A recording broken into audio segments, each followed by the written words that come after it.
चलिए हम लोग जो आज टॉपिक पढ़ेंगे वो टॉपिक क्या है? लोक नियोजन के विषय में अवसर की समानता।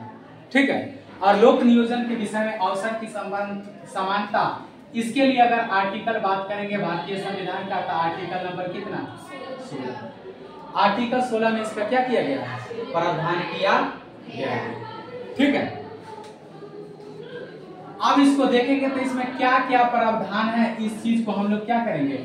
देखेंगे। तो पहले लिखेंगे इसमें 1 नंबर में,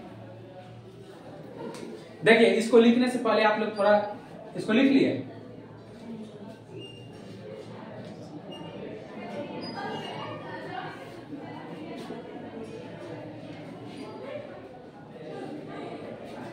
चलिए, लोक नियोजन, लोक का मतलब समझते हैं?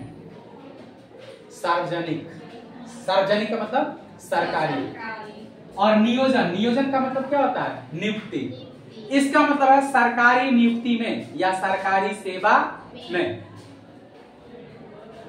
विषय मतलब लोक नियोजन के विषय में अवसर की समानता, इसका मतलब हो गया जो आप आर्टिकल 15 ध्यान कर पा रहे हैं।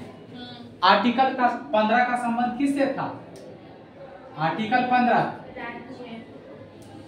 राज्य इनमें से किसी भी आधार पर भेदभाव नहीं करेगा, और उसमें केवल, उसमें शब्द यूज किया गया है केवल, इनमें से किसी के आधार पर भेदभाव नहीं किया जाएगा।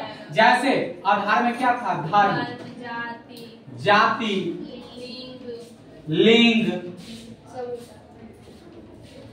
लिंग हो गया, उसके बाद जन्म स्थान,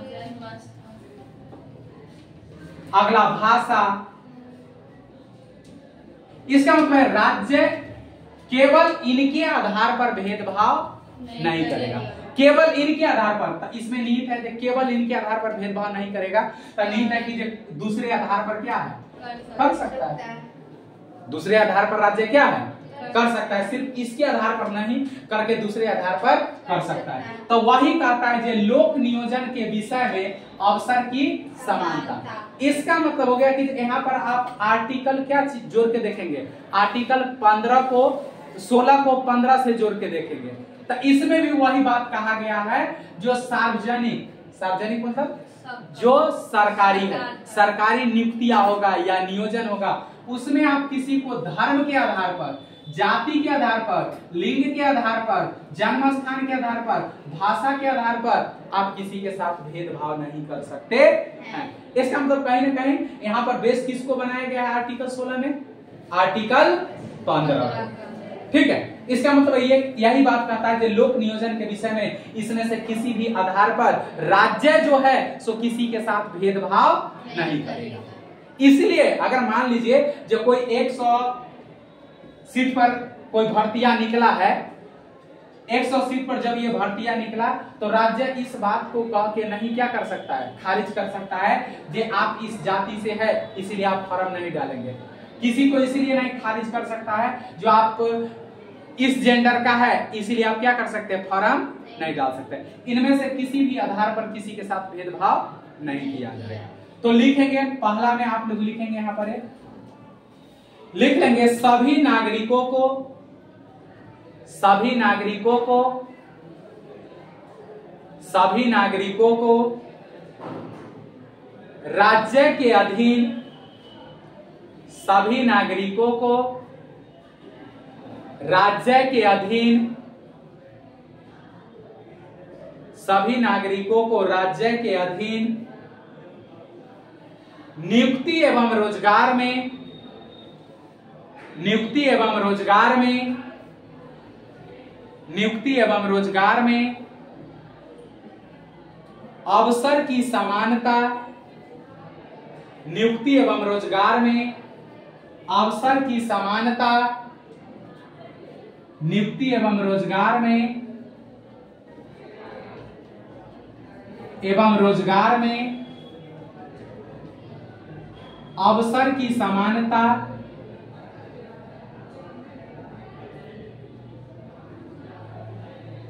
अवसर की समानता, सार्वजनिक पद पर।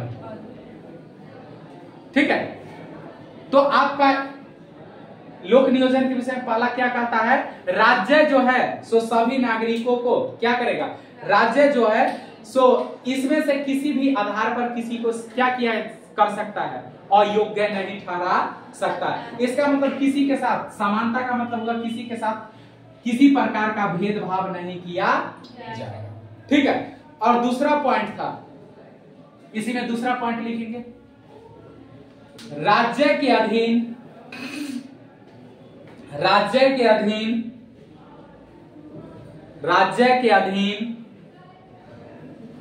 नियुक्ति और रोजगार, राज्य के अधीन नियुक्ति और रोजगार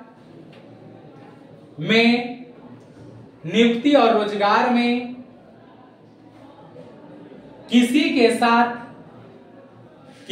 साथ केवल जाति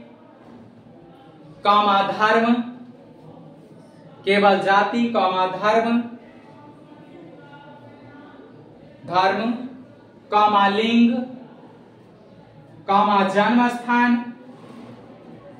जन्म स्थान और निवास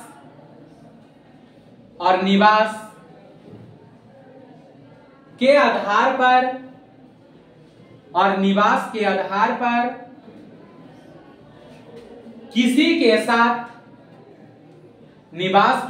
पर किसी के साथ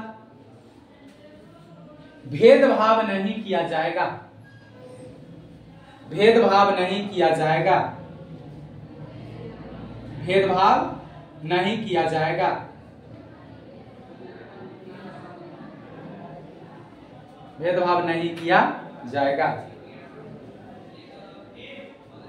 देखिए, ये जो पहले आप लिखे थे नियुक्ति के संदर्भ में, राज्य किसी के साथ भेदभाव नहीं करेगा या अवसर की समानता।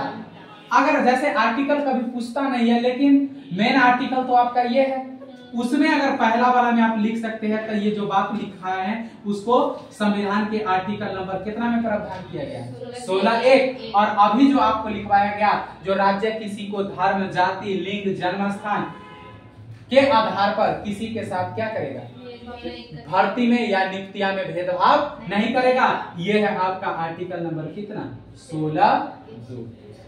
ऐसे आर्टिकल का बात बनता नहीं, लेकिन लिख लीजिए, अगर कभी पीटीयूटी में पूछ दिया, पीटी में पूछ दिया, ऐसे पूछता नहीं लेकिन आ जाए तो अपना देख लीजिएगा।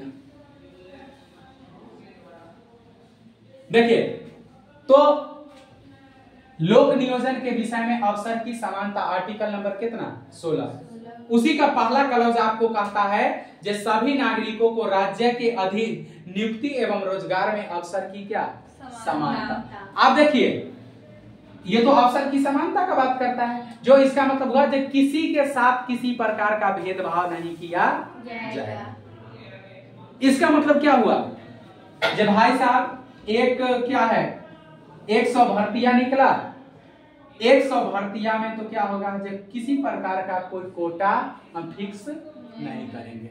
आ जाए भाई, कोई आ जाए, आप किस बैकग्राउंड से हैं नहीं है, उससे हमको कोई मतलब नहीं है। आप शुरू से अच्छे स्थिति में रहे हैं कि बुरे स्थिति में रहे हैं, कैसे रहे हैं, कहां से आए हैं, कोई मेट्रो सिटी में रह रहे हैं कि किसी एकदम ग्रामीण और दुर्गम क्षेत्र से आए हैं, या छत्तीसगढ़ जैसे, बिहार जैसे कोई पहाड़ी इलाके से आए हैं, बात आ रहा समझ में, उससे हमें कोई मतलब नहीं है। इसका मतलब है आ जाओ, अगर कोई बच्चा आ रहा है यूपीएससी के एग्जाम में, तब भाई तुम कहीं से आ जाओ, कोई मेट्रो सिटी से आ जाए जो मेट्रो सिटी में रहता है, या कोई कहां रहता है, ग्रामीण क्षेत्र में रहता है, जो एकदम बहुत खराब परिस्थिति में रह जाता है। क्योंकि हमारे लिए रूल बराबर है, हम सार्वजनिक अवसर पर नियुक्ति के लिए हम किसी के साथ कोई भेदभाव नहीं करेंगे। आ जाओ, हमें कोई दिक्कत नहीं है, तुम कहीं से आ जाओ, हम तो बराबर रखेंगे सारा सिस्टम। तो एक समानता का मतलब तो ये हुआ। तो यहाँ पर उसी संदर्भ में कहा जा रहा है, ये जो है सो उसी संदर्भ में कहा जा रहा है, जब भाई हम किसी के साथ कोई भेदभाव नहीं करेंगे, इसमें से किसी भी आधार पर नहीं। और देखिए आर्टिकल 15 में शब्द आपको उस समय बताया गया था, जो उसमें एक शब्द यूज किया गया है केवल, मतलब केवल इनके आधार पर भेदभाव नहीं किया जाएगा। इसका मतलब निहित है कि किसी दूसरे आधार पर भेदभाव किया जा सकता है। और आर्टिकल आप 15(4) पढ़ेंगे या पढ़े हैं तो क्या पता चला था, जो महिला के लिए और बच्चा के लिए राज्य अलग से कुछ क्या करेगी, उनके उत्थान के लिए क्या करेगा, प्रावधान करेगा। ठीक है, तो इसका मतलब ये तो फिर इसका स्थिति बहुत क्या हो गया, खराब हो गया। फिर तो ये पूरा आ गया समझ में। दूसरा पॉइंट आपको वही उसमें पूरा लिख दिया गया है, जो राज्य के अधीन नियुक्ति और रोजगार में, नियुक्ति और रोजगार में किसी के साथ केवल जाति, धर्म, मूल वंश, लिंग, जन्म स्थान, इनमें से किसी भी आधार पर उनके साथ किसी प्रकार का भेदभाव नहीं किया जाएगा। यहां तक कोई दिक्कत? अब इसका जो है सर कुछ अपवाद है। अब कुछ क्या है, अपवाद है। हम लोग अब अपवाद देखने की कोशिश करेंगे। जब भाई अपवाद क्या सब है, लिखिए अपवाद, इनके कुछ अपवाद है और अपवाद में 1 नंबर लिखिएगा। अपवाद और अपवाद में 1 नंबर लिखिएगा। संसद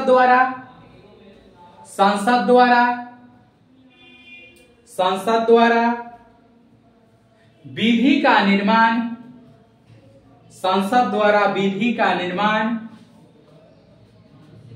संसद द्वारा विधि का निर्माण,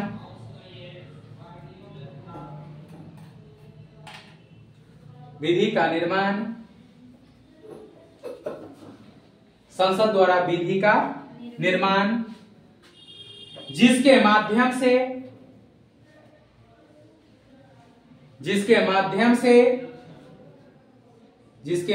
से संघ एवं राज्य की सेवाओं में, संघ एवं राज्य की सेवाओं में, संघ एवं राज्य की सेवाओं में, संघ एवं राज्य की सेवाओं में, राज्य की सेवाओं में स्थानीय लोगों को, स्थानीय नागरिक कर दीजिएगा, स्थानीय नागरिक को, स्थानीय नागरिक को वरीयता, स्थानीय नागरिक को वरीयता, स्थानीय नागरिक को वरीयता, वरीयता, फुल स्टॉप। ठीक है, और इसके लिए अगर बात करेंगे तो वहां तक हम लोग का 2 क्लॉजेज हो गया था। इस 16 का क्लॉज नंबर कितना है, 3रा। वही अब देखिए यहां तक तो कहा भाई किसी के साथ कोई भेदभाव नहीं करेंगे, लेकिन वही जैसे आप 3रे क्लॉज में जाते हैं इसका अपवाद बन जाता है। और अपवाद में क्या कहता है, संसदीय विधि द्वारा, मतलब संविधान के द्वारा नहीं, किस विधि के द्वारा, संसदीय विधि के द्वारा। तो भाई ऑटोमेटिक है, संसद को भी कानून बनाने का अधिकार कौन देता है, संविधान देता है। ठीक है, तो संसदीय विधि के द्वारा संघ या राज्य के, जो भी संघ या राज्य, मतलब राज्य के स्तर पर या केंद्र के स्तर पर जो भी नियुक्तियां होगा या जो भी रोजगार के लिए आएगा या जो भी सेवा में आया जाएगा, उसके लिए संसद ये प्रावधान कर सकता है जो वहां का जो स्थानीय लोग है उनको उस सेवा में विशेष क्या दिया जाए, वरीयता दिया जाए। जैसे आप लोग कुछ फॉर्म भरते होंगे, उस फॉर्म में कहा जाता होगा डोमिसाइल सर्टिफिकेट लगाने के लिए, जो आप लगाइए कि जो आप बिहार का क्या है, निवासी है। तो उससे क्या होता है कि जो आपको कुछ विशेष क्या मिल सकता है, वरीयता मिल सकता है। जैसे वर्तमान में कुछ राज्य जो है सो डोमिसाइल लगाए हुआ है। तब डोमिसाइल का मतलब हो गया जखनिए राज्य, जिस राज्य में आप रह रहे हैं उस राज्य का अगर डोमिसाइल लगा दिए तो मान के चलिए कि जो उस सेवा में, उस राज्य के अंतर्गत जो सेवा होगा उस सेवा में विशेष जो सुविधाएं मिलेगा या वरीयता जो मिलेगा, वो वरीयता किसको मिलेगा, उस राज्य वाला को मिलेगा। जैसे एक एग्जांपल के तौर पर समझिए, जैसे बिहार में नहीं है डोमिसाइल का प्रावधान लागू, ठीक है, यूपी का ले लीजिए, यूपी में डोमिसाइल का सिस्टम लागू है। अब यहां पर अगर आप देखेंगे तो यहां पर एक लड़का मान लीजिए यूपी का है, एक लड़का कहां का है, यूपी का है, और वो 100 नंबर का एग्जाम था और ये 65 नंबर लाया है, यूपी का लड़का है। और दूसरा लड़का क्या है, बिहार का है। कहां का है, बिहार का। और ये भाई साहब जो है तो 100 नंबर का एग्जाम है और ये 70 नंबर लाए हैं, और सीट एक के वो है, सीट क्या है, एक ही सीट है। ये जो है सो अपने राज्य को क्या करेंगे, और यहाँ पर 65 नंबर वाला भाई साहब का क्या होगा, नियुक्ति होगा, क्योंकि वो स्थानीय व्यक्ति को क्या करेगा, वो कानूनी ऐसा लागू किया है कि जो वो स्थानीय व्यक्ति को क्या करेगा, वरीयता देगा। खास के आप दक्षिण भारत 7 सिस्टर की तरफ चले जाएंगे, मतलब 7 सिस्टर में चले जाएंगे, भारत के उत्तर पूर्वी राज्य में चले जाएंगे तो वहां पर ज्यादातर जगह पर क्या लगा हुआ है, डोमिसाइल लगा हुआ है। मणिपुर में चल जाइए, मेघालय में चले जाइए, त्रिपुरा में चले जाइए, ये सब में जो है सो आपका क्या है, डोमिसाइल लगा। ये जो संसद कानून बना के क्या किया हुआ है, वहां का जो स्थानीय व्यक्ति है उनको विशेष क्या दिया जाता है, मतलब विशेष वरीयता दिया जाता है। ठीक है, तो अब मान लीजिए ये आर्टिकल 16 का बात हुआ कि नहीं, आप ये दोनों में कह रहे हो जे हम किसी भी आधार पर सरकारी रोजगार या नौकरियां में हम भेदभाव नहीं करेंगे। यहाँ क्या कर रहे हो, किसके आधार पर, जन्म स्थान के आधार पर। सहयोग ऐसा हुआ जब हम तुक्का से उनने पैदा हो गए, अगर तुक्का से इधर पैदा हो रहते तब, इसका मतलब सीधा सिचुएशन ये हुआ जो आपको किसके आधार पर, जन्म स्थान के आधार पर आपके साथ क्या किया जा रहा है, भेदभाव किया जा रहा है। पता ही यूट्यूब कर जाएगा, उतना भी नहीं है, इतना चलेगा। अगला पॉइंट, ठीक है, अगला पॉइंट, दूसरा नंबर पॉइंट जो है सो आप लिखेंगे आप बाद में, पिछड़े वर्गों के लिए, पिछड़े वर्गों के लिए, पिछड़े वर्गों के लिए आरक्षण की व्यवस्था, पिछड़े वर्गों के लिए आरक्षण की व्यवस्था, पिछड़े वर्गों के लिए आरक्षण की व्यवस्था, पिछड़े वर्गों के लिए आरक्षण की व्यवस्था, पिछड़े वर्गों के लिए आरक्षण की व्यवस्था। अब देखिए मामला, इसको समझिए, ये जो है सो आपका आर्टिकल नंबर 16(4) होगा। इसमें यह प्रावधान के इसी में लिखा गया आगे जाके, जो पिछड़े वर्ग है उस वर्ग के लिए कुछ क्या होना चाहिए, विशेष प्रावधान होना चाहिए। तो विशेष प्रावधान का मतलब क्या हुआ, या राज्य कुछ उनके लिए जो क्या है पिछड़े हुए हैं उनके लिए राज्य कुछ क्या करेगा, विशेष उपबंध करेगा। तो उपबंध का मतलब क्या करेगा भाई, उनको कुछ विशेष सुविधा देगा, आरक्षण जैसी व्यवस्था देगा। ठीक है, तो माना जाता है जो आर्टिकल 16(4) से ही ये आरक्षण का विचार क्या हुआ, बाहर निकल के आया। और आप सोच लीजिए, जो संविधान निर्माता ऐसा क्यों लिखा संविधान में, कहा कि जो कोई भेदभाव नहीं किया जाएगा, फिर वही आगे चल के देखेंगे तो सब में उसी का काट लिखा हुआ है, सारे आर्टिकल में यही देखेंगे ना। और मूर्ख आदमी क्या करता है, ऊपर का 4 बात अपन वाला अच्छा पढ़ लेता है और नीचे पर वो क्या करता है, नहीं पढ़ता है। बात है समझ में। इसका मतलब है कि जो आर्टिकल 16(4) में ये प्रावधान कर दिया, 16 के कलम 4 में ये प्रावधान कर दिया गया कि जो पिछड़े वर्ग है, मतलब राज्य में जो पिछड़े वर्ग है, या केंद्र सरकार उसको डिसाइड करे या राज्य सरकार डिसाइड करे। केंद्र के स्तर पर केंद्र सरकार अपना कर ले और राज्य सरकार राज्य के स्तर पर क्या कर ले, अपना कर ले, पहचान कर ले। और केंद्र अपने हिसाब से उसको मुख्य धारा में लाने के लिए विशेष प्रावधान करे और राज्य अपने हिसाब से क्या करे, विशेष प्रावधान करे। अब देखेंगे बड़ा खराब स्थिति हो जाता है, राज्य अपना प्रावधान करेगा, केंद्र अपना प्रावधान करेगा, केंद्र का अपना लिस्ट होगा, राज्य का क्या होगा, बड़ा दुर्दशा खराब हो जाता है। अब हो सकता है कि केंद्र सरकार में एससी में आते हो या राज्य सरकार में एससी में आते हो, और हो सकता है कि जो केंद्र सरकार में ओबीसी में आते हो। केंद्र राज्य सरकार उसी जाति को एससी में रखे हुआ है, केंद्र सरकार उसी को कहां रखे हुआ है, ऐसा भी हो सकता है केंद्र सरकार किसी को रखे हुआ है जनरल में और राज्य सरकार उसको कहाँ रखे हुआ है, ओबीसी में। ये तो फिर एक विवाद का विषय बनता है, इसको आगे हम लोग देखेंगे क्या है विवाद इससे रिलेटेड। ठीक है, तो क्लॉज नंबर 4 आपको समझ में आ गया। इसमें क्या कहा जाता है, जो राज्य जो है सो क्या करेगा, विशेष प्रावधान। अब ये भी तो बात है ना भाई, पिछड़ा कौन है, पिछड़ा, ये भी तो बात आता है ना, हम किसको पिछड़ा माने, तो भाई पिछड़ा किसको माने ये कौन डिसाइड करेगा, आप ही करेंगे ना।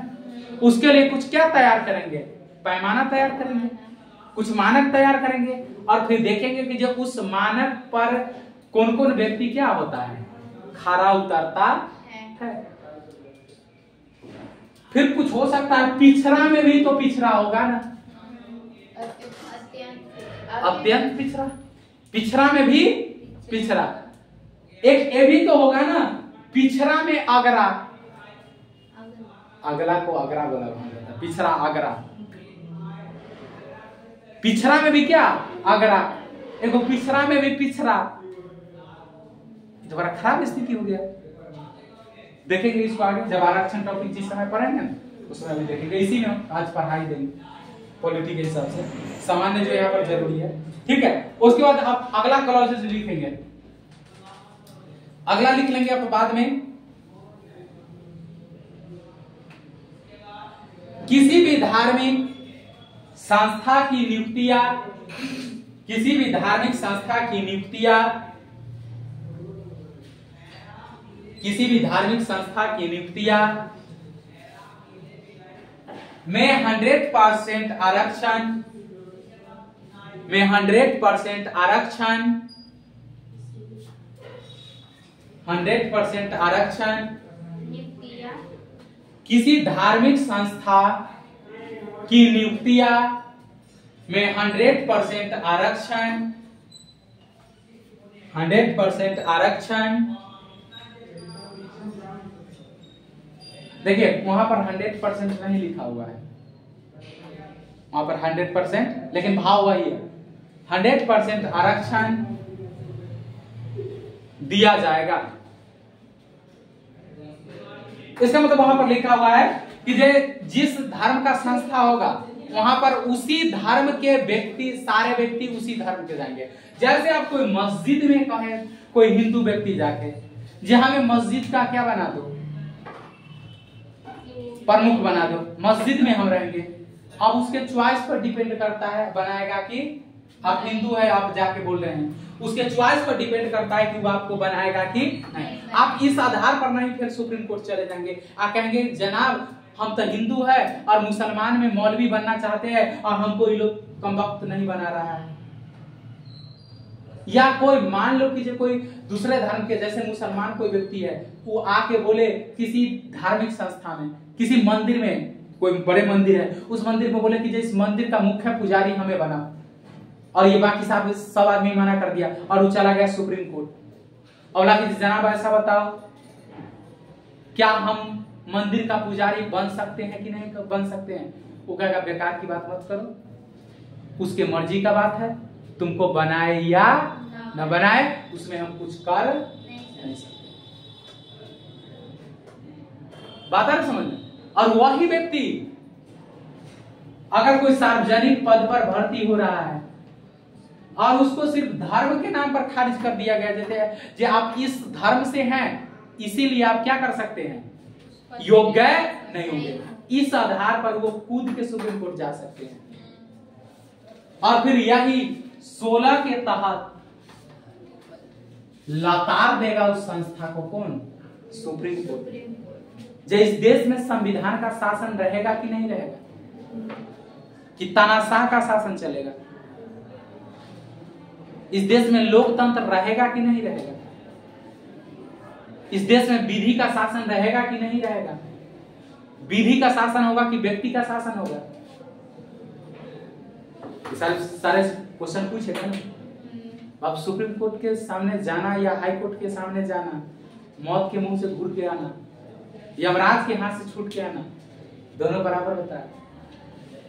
कल जो था सो दिल्ली पुलिस को और दिल्ली के एमसीडी को और दिल्ली के सरकार को ऐसा क्लास लगाया दिल्ली हाई कोर्ट,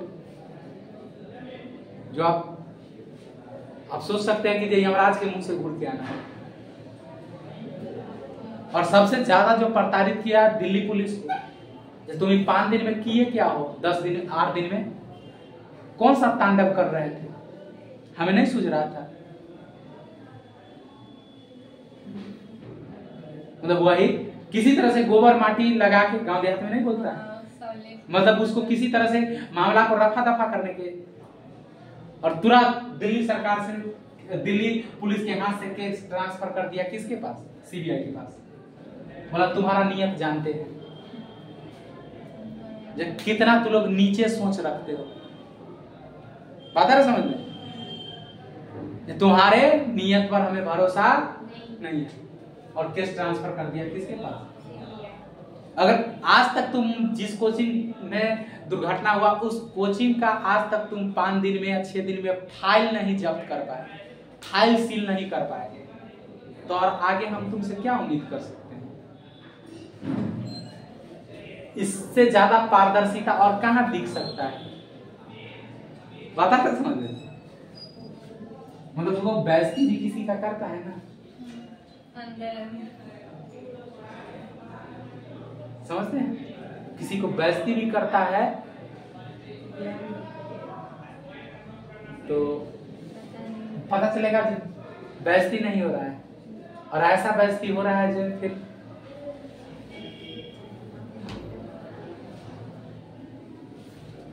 जज का मतलब सीधे समझ जज किंग जो कह दिया ऊपर हम सत्य है, वो गलती बोल ही नहीं सकता है, बात है समझ में।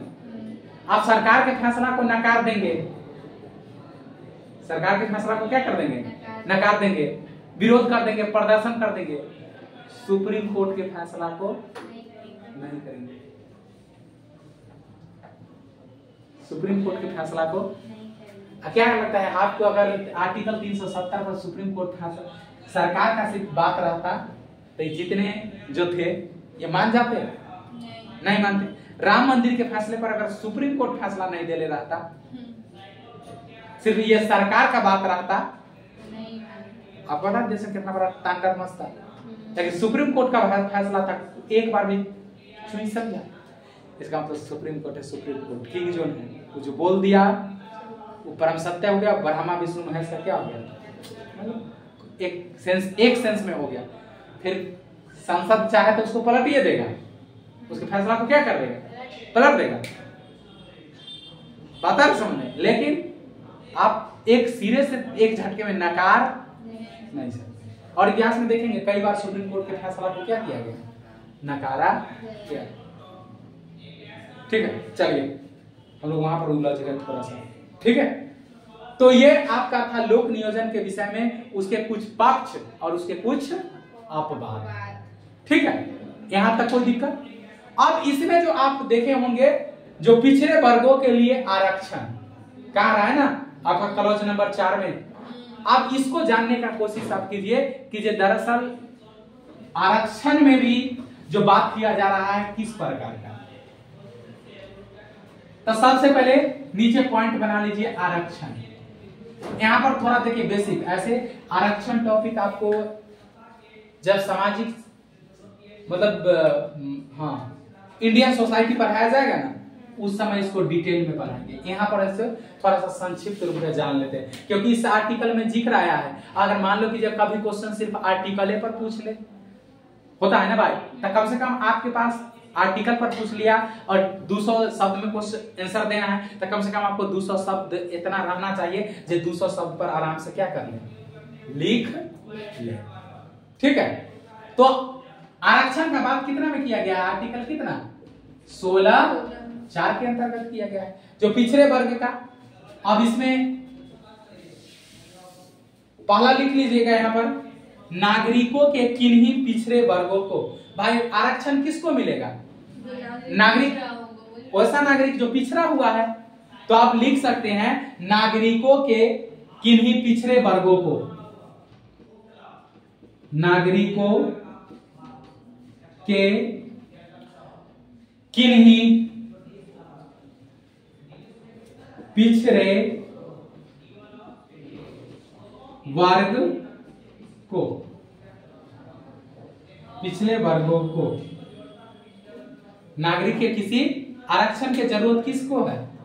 जो नागरिक में कोई क्या है? पिछड़ा हुआ वर्ग है। दूसरा पॉइंट इसी में क्या हो सकते हैं? राज्यों के अंतर्गत नियुक्ति एवं रोजगार में आरक्षण कहां मिलेगा? राज्य के अंतर्गत जो क्या होगा? नियुक्ति एवं रोजगार में, नियुक्ति एवं रोजगार में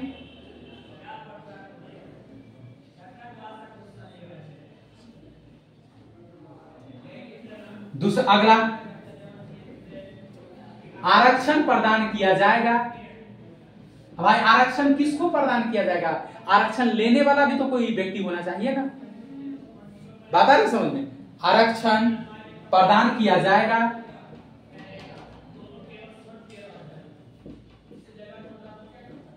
आरक्षण प्रदान किया जाएगा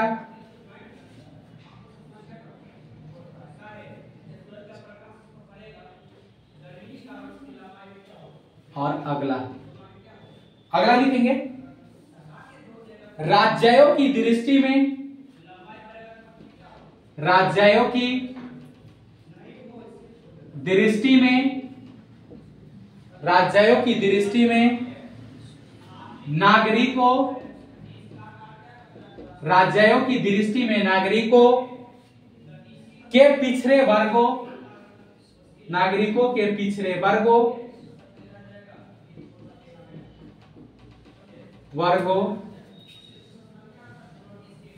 पिछड़े वर्गों का सेवा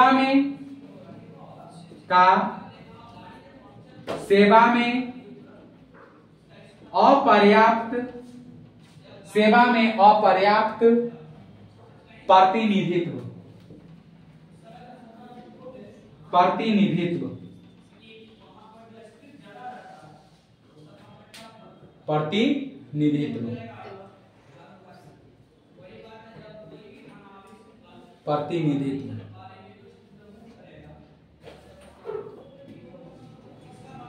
देखिए, तो आर्टिकल 16(4) क्या कहता है? आरक्षण। तो भाई ये भी तो बात होता है, जो आरक्षण किसको दे और कैसे दे और क्यों दे, ये भी तो बात है ना। कैसे, क्यों और किस लिए, ये सारे फैक्ट बनते हैं ना। तो आरक्षण देने का तो एक क्या होता है? नागरिकों के किन्हीं पिछड़े वर्गों को, इस पिछड़ा वर्ग होने का भी तो इनका कुछ ना कुछ क्या होगा? आधार होगा, कारण होगा। ठीक है। उसके बाद कहता है राज्य की नियुक्ति में आरक्षण कहां दे? तो राज्य की नियुक्ति में एवं रोजगार। अगला आरक्षण प्रदान किया जाना। भाई आप आरक्षण हम प्रदान करें तो किसको करें और किस आधार पर करें? फिर राज्य की दृष्टि में नागरिकों के पिछड़े वर्ग के सेवा में अपर्याप्त प्रतिनिधित्व। इसका मतलब राज्य की सेवा में तो वैसा पिछड़ा वर्ग जिसको राज्य की सेवा में अपर्याप्त प्रतिनिधित्व है, उसको क्या मिलना चाहिए? आरक्षण का लाभ मिलना चाहिए। ठीक है। और एक पॉइंट, क्या पॉइंट हुआ? 2 2 4 हुआ ना। एक फैक्ट इसमें और एक पॉइंट लिखेगा, और इसमें लिखिएगा पहला पिछड़ा वर्ग,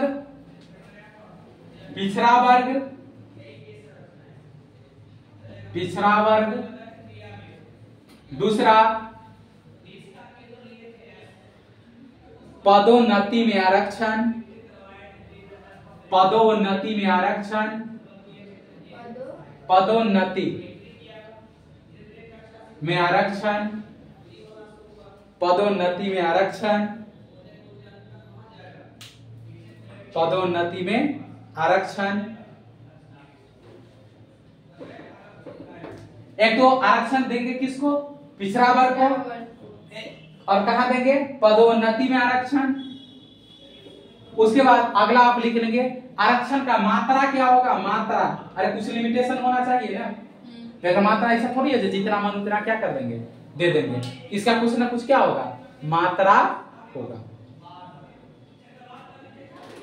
तो इसका मात्रा क्या होगा, मात्रा।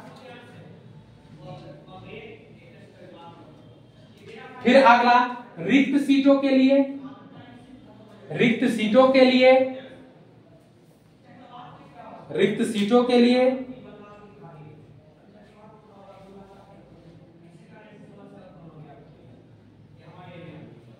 अगला हो जाएगा पिछड़ों में पिछड़ा, पिछड़ों में पिछड़ा,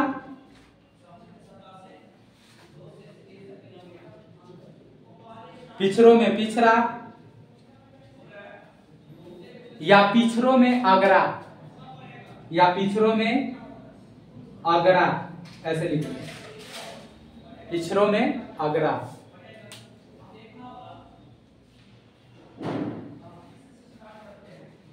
पिछड़ों में अगरा।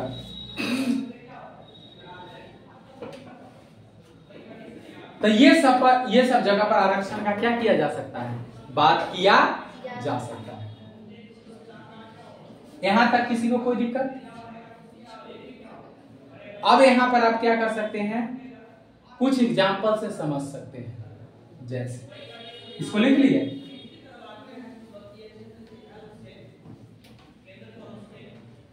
जैसे देखेंगे तो आरक्षण का सबसे पहला सुगबुगाहट जो शुरू हुआ था, कब शुरू हुआ था, 1955।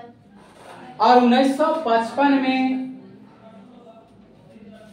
तो उस समय आपको पता है जो देश का प्रधानमंत्री कौन थे, नेहरू। और इन पर समाजवाद का थोड़ा ठीक ठाक प्रभाव था।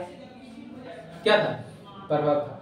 इन्होंने उस समय आरक्षण का व्यवस्था किया था, 22.5% आरक्षण का व्यवस्था किया था। किसके लिए, SC ST के लिए। ये प्रावधान था 1955 का, पहला बार यहां पर देखने को आरक्षण जैसा व्यवस्था मिलता। और इसमें SC ST को क्या किया गया था, और माना जाता है जो विवाद यहीं से क्या हुआ, शुरू हुआ। ये विवाद यहीं पर से क्या हुआ, शुरू हुआ।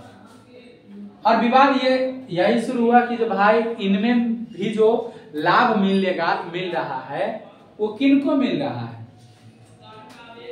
कुछ तो विरोध करेंगे ना, जब भाई आप दे रहे हो इसमें कुछ क्राइटेरिया निर्धारित करो।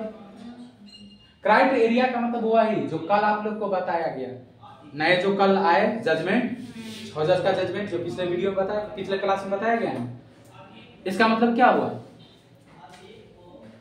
तो उसके अंतर्गत अगर आप लोग देखेंगे तो अभी वही बात ना, अभी आज जाके हुआ, कल है मतलब 1 अगस्त को था ना, 1 अगस्त 3 है ना, तो परसों। इसका मतलब 1 अगस्त को उसी पर ना जजमेंट आया। और इसमें क्या किया गया, और SC ST के अंतर्गत में आप क्या निर्धारित कीजिए, पहचान कीजिए जो कौन क्रीमी लेयर के अंतर्गत में आता है, और जो क्रीमी लेयर के अंतर्गत में आता है उसको हम इसका लाभ नहीं देंगे। ये यहाँ का बात मैं नहीं कर रहा हूं अभी का, मैं भी रेफरेंस के तौर पर आपको समझा रहा हूं। जो इतना दिन से विवाद चलते चलते आप देखेंगे तो इस पर किस दिन जजमेंट आया, 1 अगस्त 2024। ये विवाद यहीं से शुरू है, 1955 से। और अलग अलग व्यक्तियों द्वारा अलग अलग हिसाब से इनको क्या किया गया है, पेश किया गया।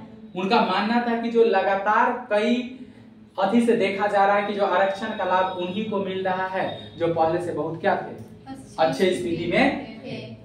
तो उसके लिए आप कुछ क्राइटेरिया निर्धारित कीजिए, क्योंकि SC में सारा जो है सो SC के अंतर्गत सबका स्थिति एक जैसा नहीं है। और आप देखेंगे जब 2004 में जो जजमेंट आया था, उस जजमेंट में क्या कहा गया था, जो SC में सब क्या है, बराबर है। जबकि 1 अगस्त वाला जजमेंट में क्या कहा गया, देखिए इसीलिए आप देखेंगे जो समय और परिस्थिति के अकॉर्डिंग सुप्रीम कोर्ट का मूड भी क्या होते रहता है। ये बात नहीं है कि जो सुप्रीम कोर्ट आई जो बात कहा एकदम परम सत्य हो गया। ये बात आगे परिस्थिति और समय के अकॉर्डिंग क्या हो जाएंगे, बदल जाएंगे। और एक आपके यहाँ का बात नहीं है, दुनिया के लगभग प्रत्येक देश में यही कंडीशन क्या है, फॉलो होता है।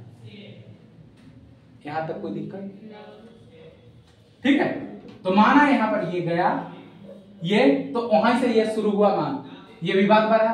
फिर आप देखेंगे पहला बार तो आरक्षण यहाँ पर ये मिला गया, कितना पॉइंट, 22.5%। अब ऑटोमेटिक था जो मामला न्यायालय में जाना तय था। कुछ भी हमारे देश में जो है ना, एक चीज आपको बता दे, जो हमारे देश में जो न्यायपालिका है गंगाजल का काम करता है। जब भी कोई शुभ कार्यक्रम होता है तो उस पर आप क्या करते हैं, गंगाजल छींटते हैं ना। जब भी कोई शुभ कार्यक्रम होगा तो क्या होगा, गंगाजल छींटा जाता है। हमारे देश में जब भी कोई नए विधेयक आएंगे, नए कानून आएंगे, नए कोई भी कार्य होंगे तो सबसे पहले वो जाते हैं कहाँ, सुप्रीम कोर्ट या हाई कोर्ट। और सुप्रीम कोर्ट में जाता है और सुप्रीम कोर्ट जो कह देगा वो क्या है, ठीक है। लेकिन सुप्रीम कोर्ट में मामला क्या होगा, जाएगा। जब तक सुप्रीम कोर्ट उस पर गंगाजल नहीं छीट देता है तब तक वो मामला क्या होता है, शुद्ध नहीं होता है। इसका मतलब है जो सरकार जो कार्य किया वो मतलब खराब काम था, अच्छे काम नहीं किया, सुप्रीम कोर्ट में जाएगा, सुप्रीम कोर्ट उस पर गंगाजल मार देगा, चावल अच्छा छीट देगा, वो क्या हो जाएगा, शुद्ध हो जाएगा। मतलब मानसिकता ही बन गया। कोई मामला आएगा बगैर सुप्रीम कोर्ट गेला क्या होगा,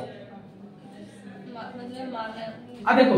और सुप्रीम कोर्ट में जाना ये अपने आप में एक अच्छी बात है, क्योंकि आपको एक बात पता चलना चाहिए कि ये कानून कौन बनाते हैं,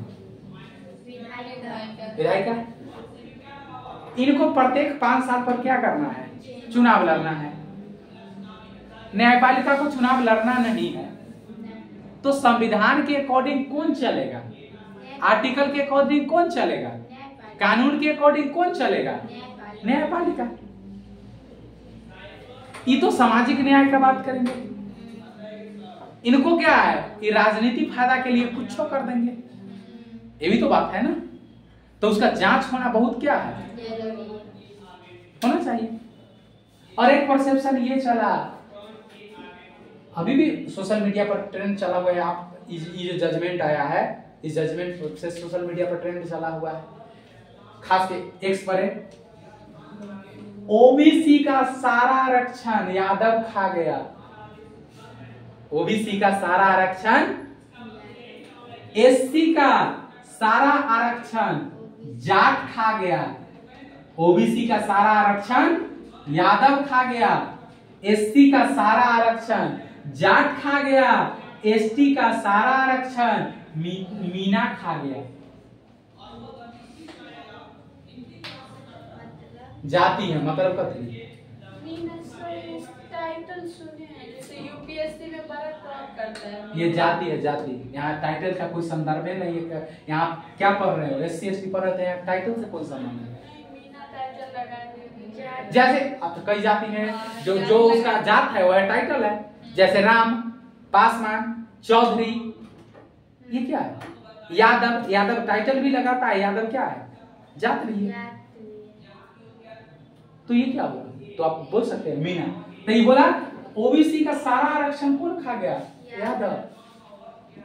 एसटी का सारा आरक्षण जाट, एसटी का मीना। ऑटोमेटिक है। लालू यादव को बिहार में राजनीति से बाहर जाने का रीजन क्या हुआ,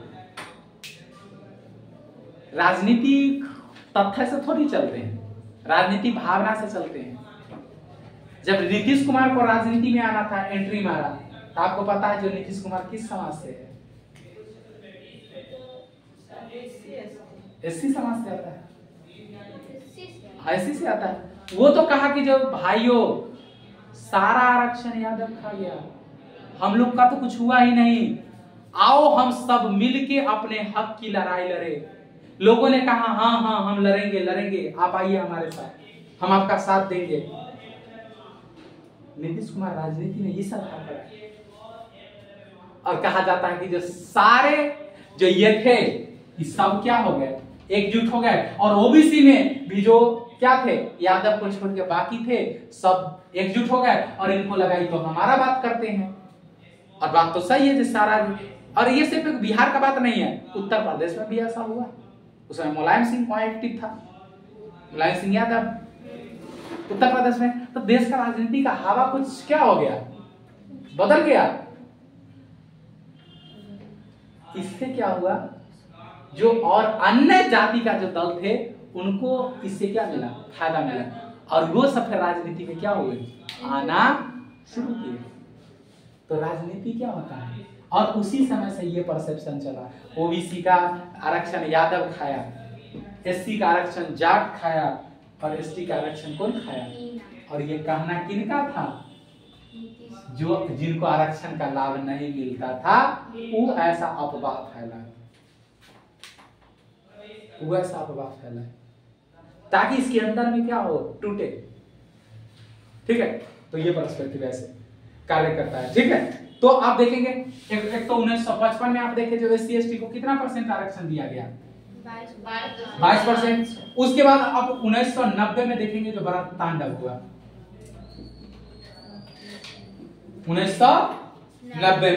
1990 में जो आया वो क्या आया था, ओबीसी का कितना परसेंट आरक्षण, कितना परसेंट भाई, 27%।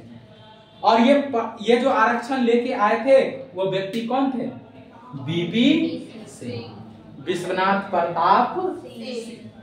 ये आए कितना परसेंट आरक्षण लेके, ओबीसी के लिए 27% आरक्षण लेके आए। अब समझ सकते हैं जे कोई बीपी सिंह का मतलब बीपी सिंह, विश्वनाथ प्रताप सिंह, केंद्र में आरक्षण आया था 27%, राज्य का बात नहीं हो रहे हैं, केंद्र में ओबीसी के लिए 27। और आपको पता है जे उस समय में भी ओबीसी में देश में अंदर कम से कम 54% की जनसंख्या किसके अंतर्गत में था।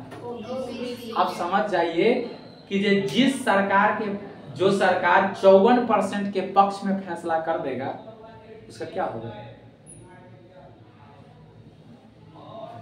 ये लाने के बावजूद भी बीपी सिंह केंद्र में चुनाव हारे, तो कोई ये जरूरी नहीं है जो कोई आरक्षण लेके आ रहा है इसका मतलब वो सरकार में रहेगा ही रहेगा, इससे कोई निष्कर्ष नहीं निकलते। और माना जाता है जो इलेक्शन हुआ, इलेक्शन में ये 54% के लिए ऐसा किए उनको, वो क्योंकि राजनीति में तो इसीलिए किया जाता है ताकि हमको क्या हो जाए, फायदा हो जाए, वोट मिल जाए। लेकिन इसका हो गया जस्ट क्या हो गया, अपोजिट। और देखेंगे कि जो चुनाव हुआ ये चुनाव हारे, और अब फिर से जो पार्टी सत्ता में आई और सरकार में आए कौन, पीवी नरसिम्हा।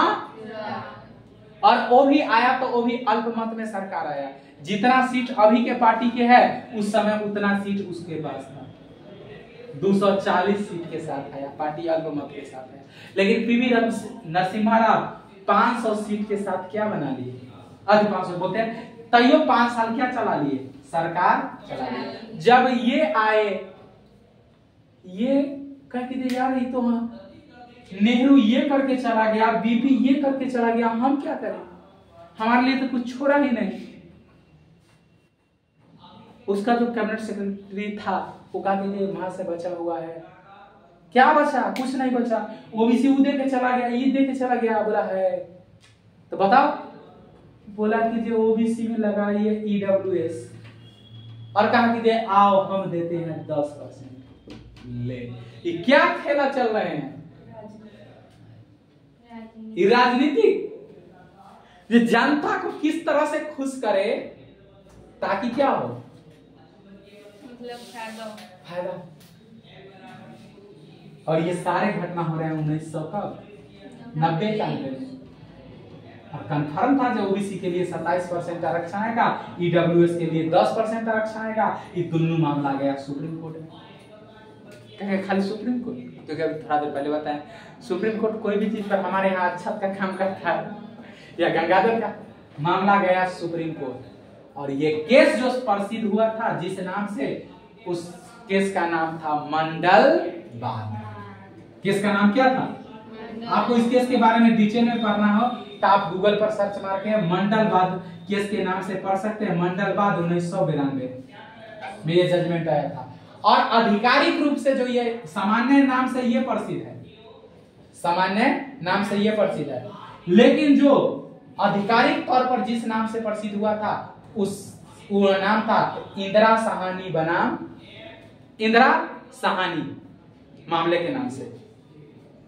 इंदिरा साहनी का मामला अगर सर्च मारेंगे तो यही केस का जजमेंट क्या होगा, और वहां पर इस सब को क्या दिया गया, चुनौती दिया गया, इसको भी दिया गया, इसको भी दिया गया, इसको भी दिया गया। तो कहा जाता है इंदिरा साहनी मामले में उस समय इसको क्या कर दिया गया, क्योंकि इससे पहले भी कई केस में सुप्रीम कोर्ट कहा था जो आरक्षण किसी कीमत में 50% से नहीं ज्यादा जाना चाहिए आरक्षण। तो जब इस चीज को चुनौती दिया गया तो माननीय सुप्रीम कोर्ट ने माना जो हाँ समाज में जो पिछड़े वर्ग है ओबीसी के लिए जो आप 27% आरक्षण दिए हैं ये सही है, ये क्या है सही है, लेकिन ई जो दिए हैं ये क्या है गलत है, क्योंकि आप जोड़िए ना आरक्षण ऊपर है 50% से ज्यादा नहीं और 22.5% और 27%, इसका मतलब है कि कितना परसेंट आरक्षण हो गया 49.5% यह हो जाएगा और 10% आप और दे देंगे तो ये आरक्षण चला गया कितना, सुप्रीम कोर्ट इसको कैसे लागू कर सकता है। और आप देखेंगे तो सुप्रीम कोर्ट इस चीज को क्या कर दिया उस समय, इंदिरा साहनी बनाम केरल राज्य में इसको सही माना लेकिन इसको गलत। अगला पॉइंट अब लिखने की बात है, लिखेंगे। पहला पॉइंट आप देखे थे पिछड़ा वर्ग लिखे थे ना, पॉइंट बना दीजिए पिछड़ा वर्ग, पिछड़ा वर्ग, पिछड़ा वर्ग।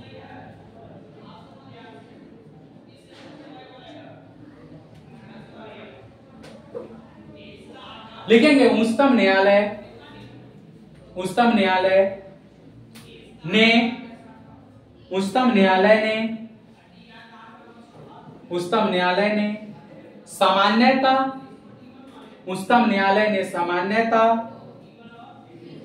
उच्चतम न्यायालय ने सामान्यता यह स्वीकार कर लिया कि, यह स्वीकार कर लिया कि, उच्चतम न्यायालय ने सामान्यता यह स्वीकार कर लिया कि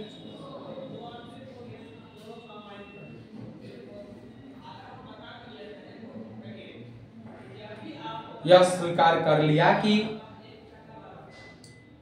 कि पिछड़ी जातियों, पिछड़ी जातियों का लोग, पिछड़ी जातियों का लोग, पिछड़ी जातियों का लोग, पिछड़ी जातियों का लोग पिछड़े वर्ग में शामिल होंगे, पिछड़े वर्ग में शामिल होंगे, पिछड़े वर्ग में शामिल होंगे, पिछड़े वर्ग में शामिल होंगे, पिछड़े वर्ग में शामिल होंगे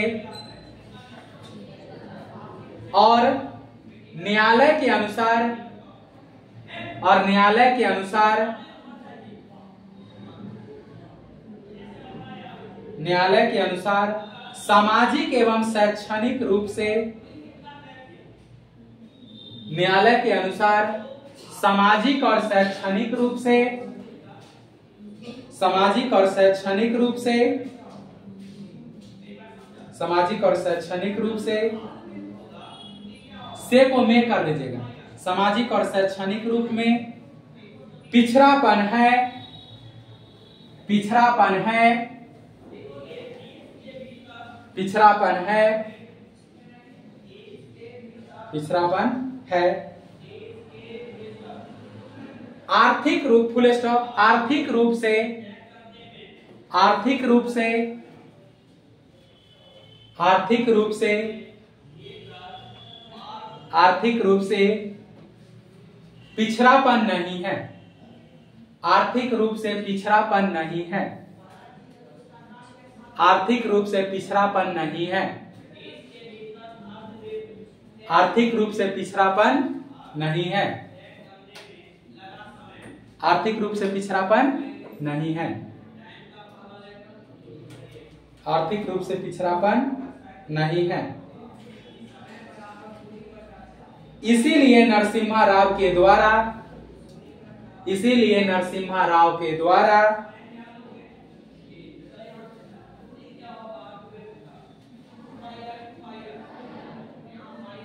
हो गया, इसीलिए नरसिम्हा राव के द्वारा आर्थिक आधार पर, आर्थिक आधार पर नरसिम्हा राव के द्वारा आर्थिक आधार पर दिया गया आरक्षण, आर्थिक आधार पर दिया गया आरक्षण को असंवैधानिक, दिया गया आरक्षण को असंवैधानिक, असंवैधानिक घोषित कर दिया गया, असंवैधानिक घोषित कर दिया गया, असंवैधानिक घोषित कर दिया गया, असंवैधानिक घोषित कर दिया गया।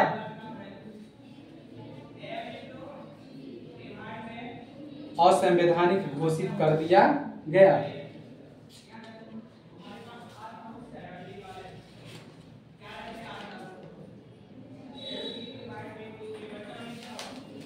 असंवैधानिक घोषित कर दिया गया।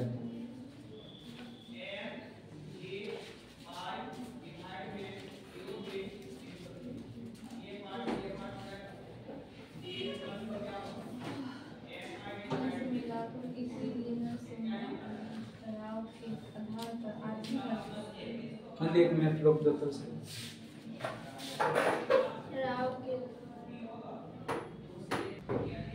ठीक है।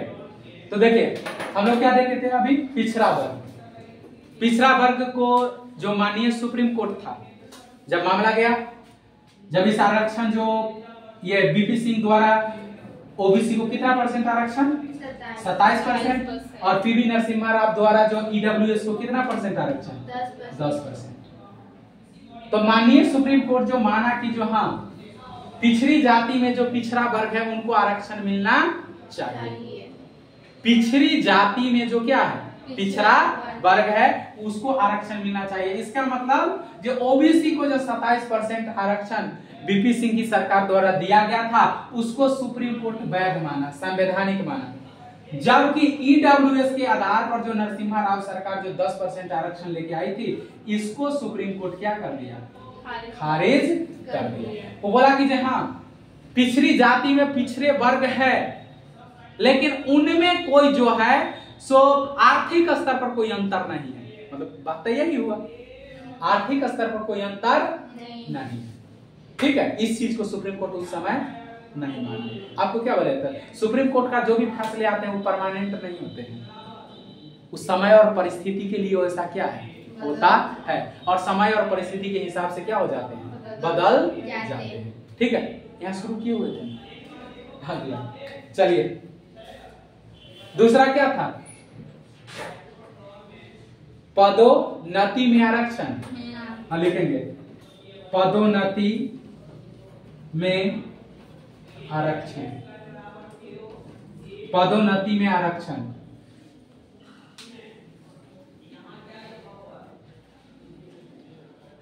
पदोन्नति में आरक्षण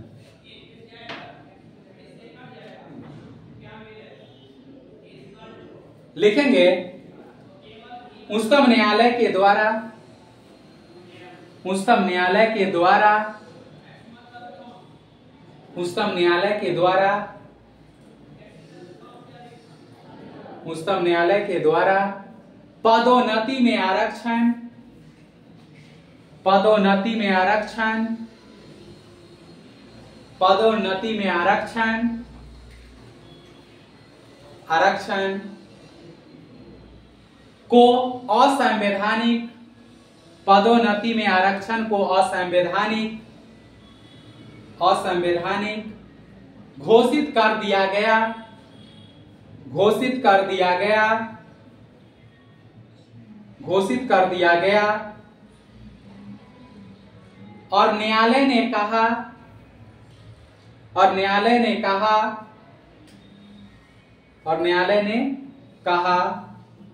आरक्षण आरंभिक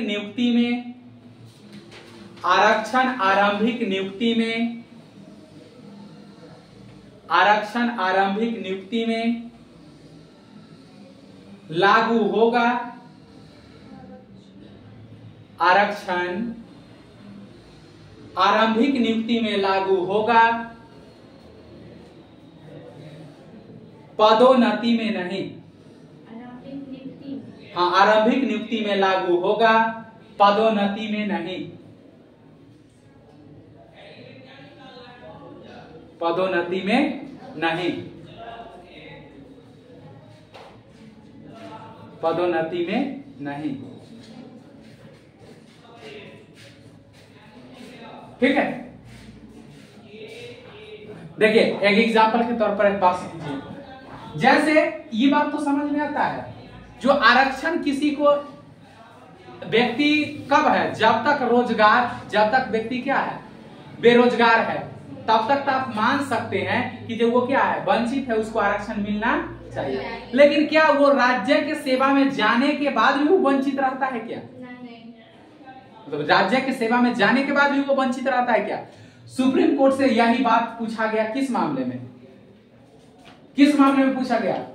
इंदिरा साहनी बनाम भारत संघ बाद 1992, या जिसको मंडल बाद कहते हैं, 1992 का मामला था। इसमें सुप्रीम कोर्ट से सरकार पूछा कि जो बताइए क्या हम पदोन्नति में आरक्षण दे सकते हैं?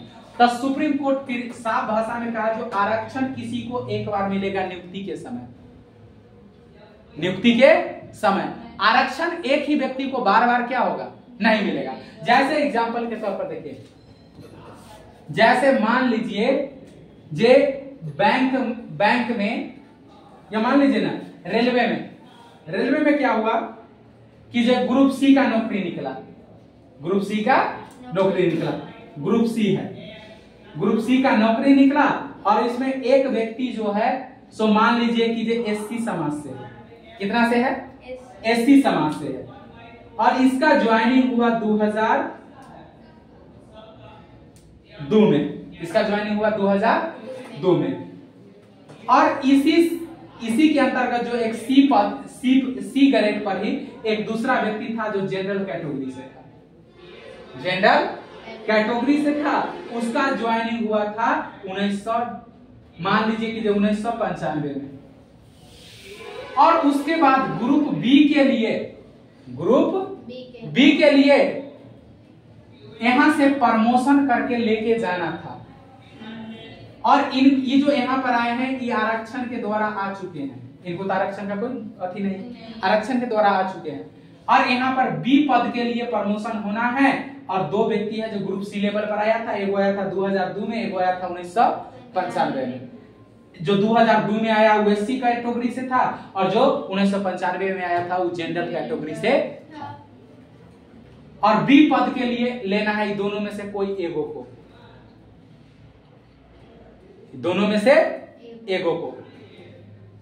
अगर मान लीजिए कि जो पदोन्नति में आरक्षण होगा तो ये वरीयता किसको मिलेगा?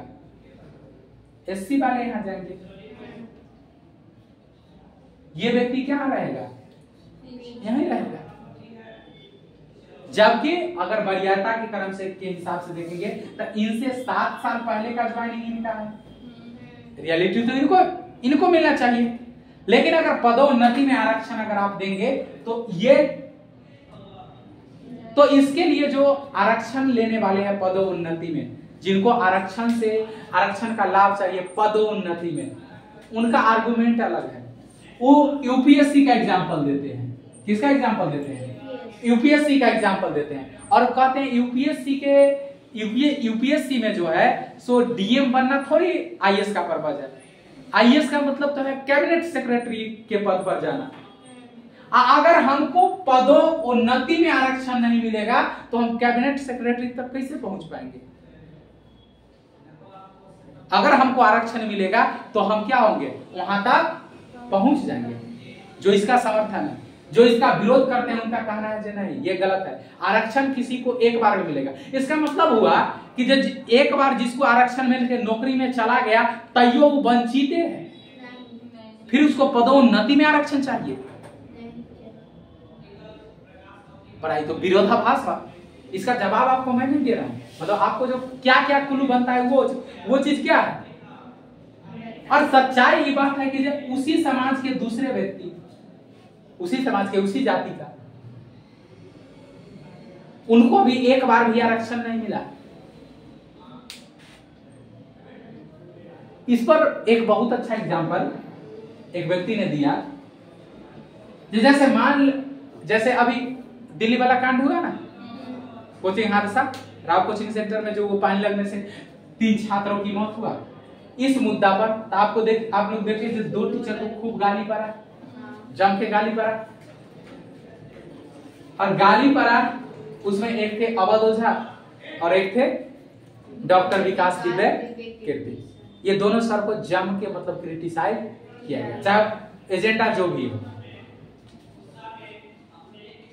अवध ओझा का से इंटरव्यू में उससे आज ये कोई न्यूज था, कोई ध्यान नहीं है, उस पर पूछ रहा था कि ये बताइए जब वहां से तो प्रत्येक साल हजारों की संख्या में आईएएस आईपीएस लड़का लड़की निकलता है, उसी स्थिति में से निकलता है, उसी दशा में से निकलता है, वैसा ही परिस्थिति में से झेल के निकलता है। क्या कोई आईएएस और आईपीएस बनता है तो फिर इस परिस्थिति को देखने नहीं आता है? और उसमें से कई आईएएस आईपीएस होंगे, उनको दिल्ली कैडेट भी मिलता होगा। हो सकता है जब मुखर्जी नगर जिस जिला में, उस जिला में भी वो आते होंगे आईएएस आईपीएस। क्या वो इसके बारे में नहीं सोचते हैं? तो उनका जवाब एक ही था, जो जिलेबी एक बार चाशनी से बाहर आ जाता है, क्या फिर वो चाशनी में दोबारा जाता है?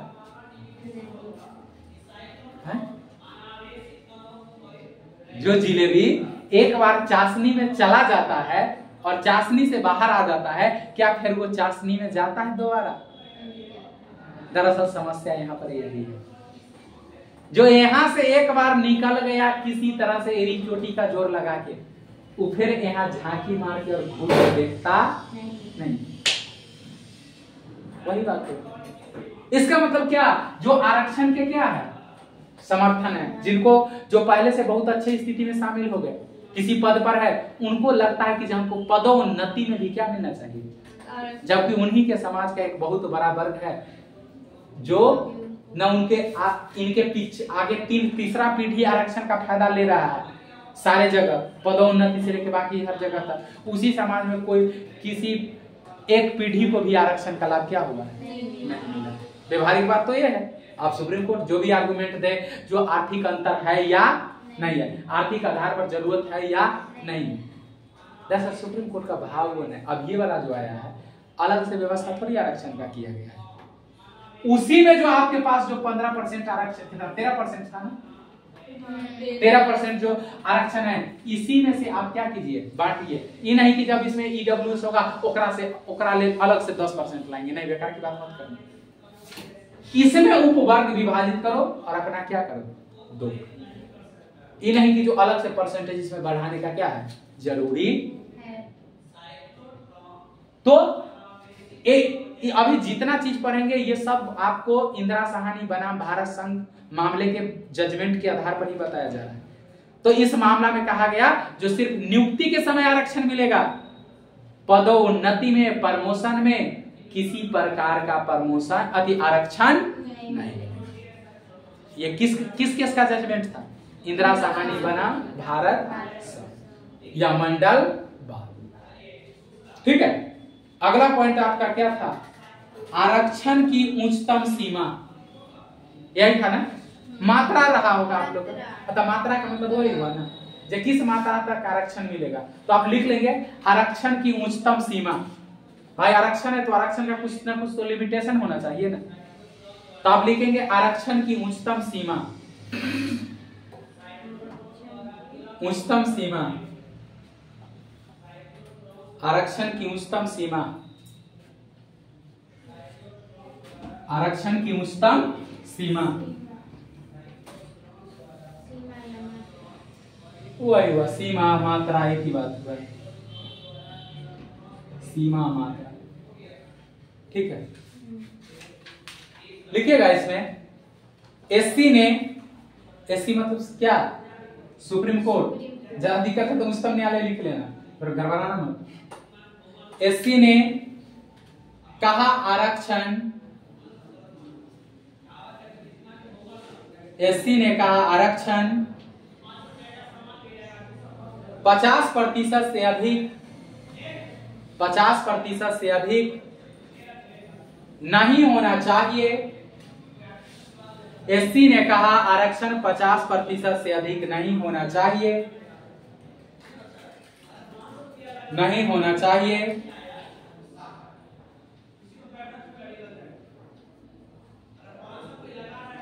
नहीं होना चाहिए। जिसका अभिप्राय है कि, जिसका अभिप्राय है कि, जिसका अभिप्राय है कि, अभिप्राय है कि, है कि, जिसका अभिप्राय है कि पर्याप्त प्रतिनिधित्व, पर्याप्त प्रतिनिधित्व, सेवाओं की संख्या, पर्याप्त प्रतिनिधित्व, सेवाओं की संख्या, सेवाओं की संख्या के अनुसार, सेवाओं की संख्या के अनुसार निर्धारित होगा, निर्धारित होगा,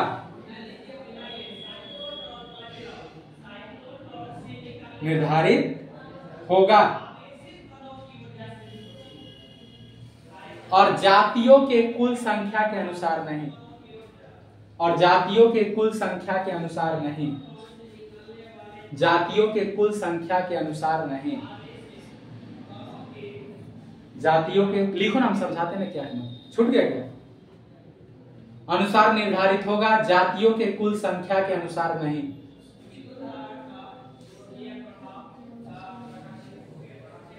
कुल संख्या के अनुसार नहीं,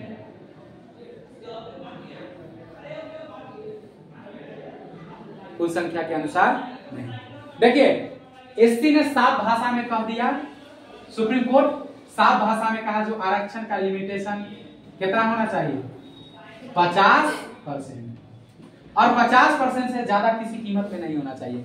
इसका अभिप्राय क्या था, जे जहां पर जिस मात्रा में अपर्याप्त क्या है, अपर्याप्त उनका प्रतिनिधित्व है, उस हिसाब से आरक्षण क्या किया जाएगा, दिया जाएगा। इसका मतलब ये नहीं हुआ कि जो अगर मान ली जाति के हिसाब से आप आरक्षण देना क्या कर दिए, शुरू कर दिए, जे अगर देश में इस जाति का आरक्षण इतना % है, इस जाति का जनसंख्या इतना % है तो इतना % देंगे, इसका इतना % है तो इतना % देंगे, इसका इतना % है तो इतना % देंगे। इसका मतलब समझे, कई बार आप सुनते हैं ना, जो ओबीसी का जनसंख्या देश में कितना %, 54%, आरक्षण हम 27% क्यों लेंगे, भीख मांग रहे हैं आपसे, आरक्षण हमको कितना चाहिए, 54%। ये किसके आधार पर आप कह रहे हैं, जनसंख्या के आधार पर, जबकि आप ये कहा गया है जो आरक्षण जनसंख्या के आधार पर नहीं होगा, पर्याप्त प्रतिनिधित्व और पद के आधार पर होगा, नियुक्ति के आधार पर होगा। नियुक्ति के आधार कहने का मतलब होगा जो 100 सीट है, 100 सीट है तो 100 में से 27 निर्धारित कर दिए जाएंगे, किनको लिए, ओबीसी के लिए। बात आ रही समझ में, सीट का बात आ रही समझ में। फिर 13 सीट एससी के लिए निर्धारित कर दिए जाएंगे, फिर 10 सीट एसटी के लिए निर्धारित कर दिए जाएंगे। आप ये नहीं कह सकते कि हमारा जनसंख्या 54% है तो आप इस पूरे पद का हमको कितना दे दो, 54 दे दो।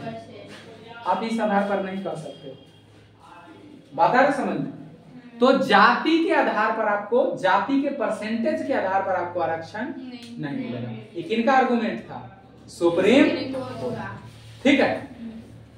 और कहीं ना कहीं उनका यह मानना था कि जो देखे, और नेहरू एक बात कहे थे, जो देखो आरक्षण ठीक है अपने आप में, लेकिन आरक्षण इतना नहीं देना चाहिए, आरक्षण इतना नहीं देना चाहिए जिससे हमारे देश के जो कर्मचारी है वो कर्मचारी देश के जो कार्य करने का जो कर्मचारी का क्षमता है उस क्षमता रेट में गिरावट आ जाए ज्यादा, एक कम नॉर्मल सामान्य आएगा तो कोई दिक्कत नहीं है। इसका मतलब उनका भाव यही था कि अगर कोई व्यक्ति कहीं के योग्य नहीं है उसको जबरदस्ती आरक्षण के द्वारा ठेल के वहां पहुंचा दोगे तो हो सकता है कि जो उतना अच्छा हमें रिजल्ट, अगर इनका परसेंटेज अगर 50-50 आई बात तो समझ में आएगा, जो कंट्रोल हो जाएगा, या इनका परसेंटेज 20% है तो इसको कंट्रोल कर लिया जाएगा। लेकिन अगर इनका परसेंट 70 चला गया उसी का अयोग्य का परसेंटेज और 30% योग्य है तो उसका इफेक्ट तो देखने को मिलेगा ना। तो वो इस बात का चिंता क्या किए थे। और माननीय सुप्रीम कोर्ट को आप देखेंगे तो यही बात को भी कहा जब 50% इसीलिए क्योंकि देश के कर्मचारी की संख्या में या सर्विसेज में नौकरी में देश की सेवा में ऐसा ना हो कि जो ज्यादा योग्य, इस बात को तो डर बनता है जो आरक्षण के द्वारा लेके आएंगे तो ज्यादा क्या आएंगे अयोग्य व्यक्ति आ सकते हैं जो उसके लायक क्या है नहीं है। मतलब जैसे कुछ चीजें पर आरक्षण ठीक है लेकिन कुछ चीजें पर आरक्षण न हो तो मतलब क्या है ठीक है। जैसे मेरे हिसाब से अगर आप पूछेंगे आरक्षण से कहां पर भर्तियां नहीं होना चाहिए तो मैं सबसे 1 नंबर पर कहूंगा शिक्षक का भर्ती आरक्षण के आधार पर नहीं होना चाहिए। बाकी और डिपार्टमेंट में आप कीजिए, शिक्षक और डॉक्टर।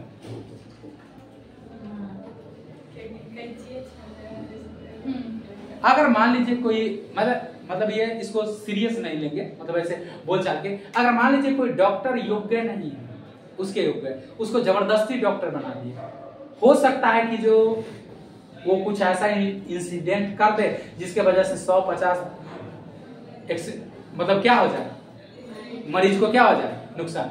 एक अगर जो टीचर के लायक नहीं है अगर उसको जबरदस्ती टीचर आप आरक्षण से बना देंगे 1 नंबर में तो 40 साल तक राज्य को उसको झेलना पड़ेगा और 40 साल तक पता नहीं वो कितने बच्चे के भविष्य के साथ क्या हो जाएगा खिलवाड़ हो जाएगा। तो इस स्तर पर मतलब आरक्षण क्या हो मतलब नहीं होना।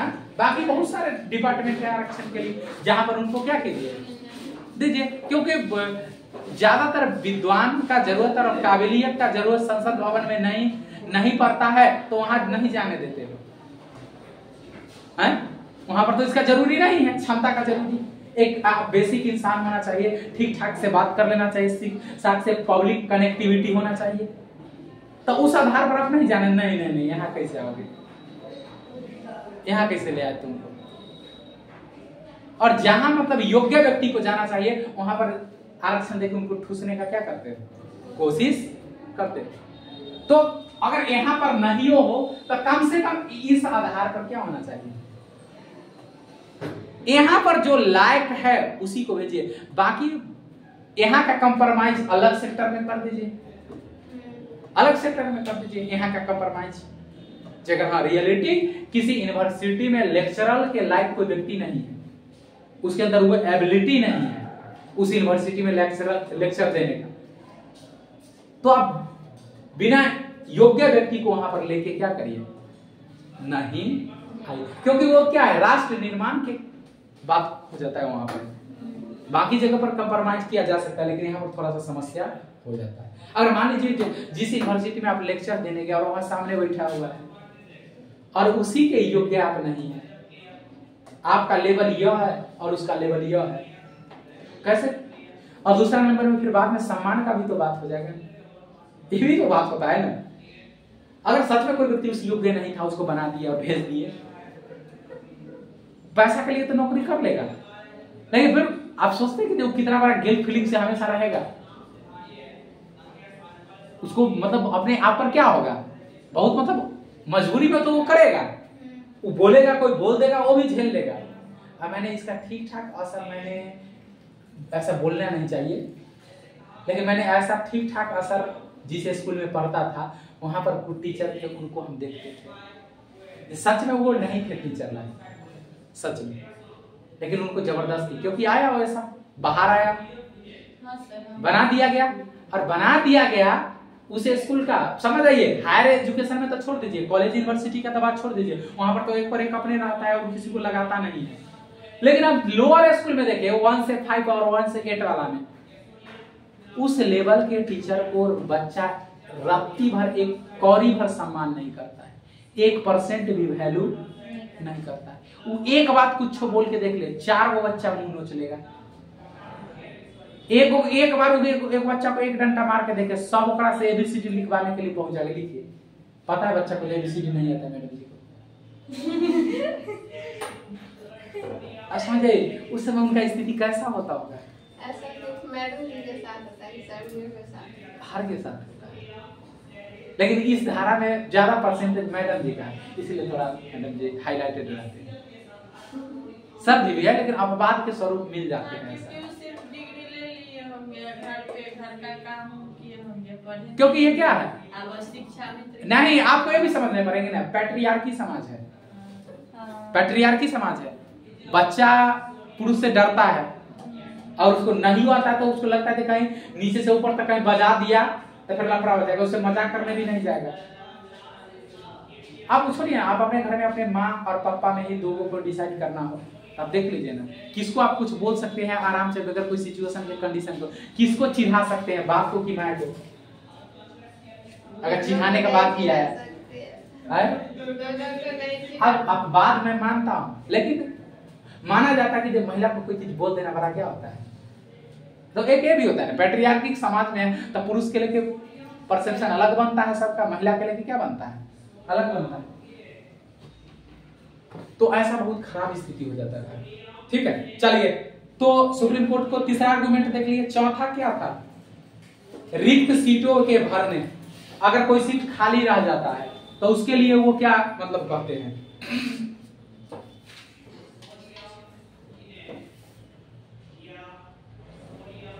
थोड़ा स्पीड में लिखेंगे तो, रिक्त सीटों के भरने।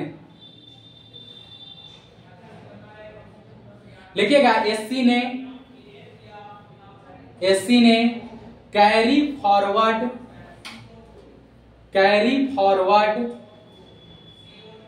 एससी ने कैरी फॉरवर्ड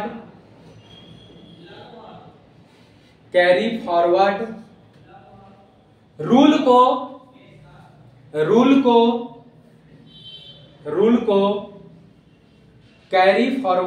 को संवैधानिक माना,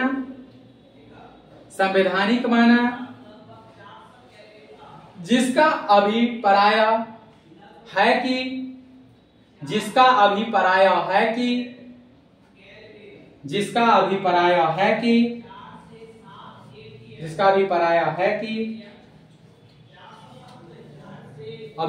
है कि आरक्षित वर्ग के रिक्त पदों को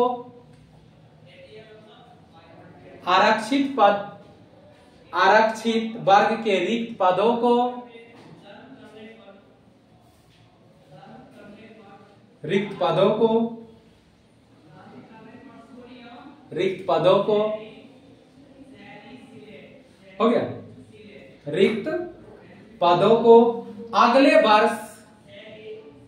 वर्ष आगे बढ़ाकर भरा जा सकता है। अगले साल आगे बढ़ाकर भरा जा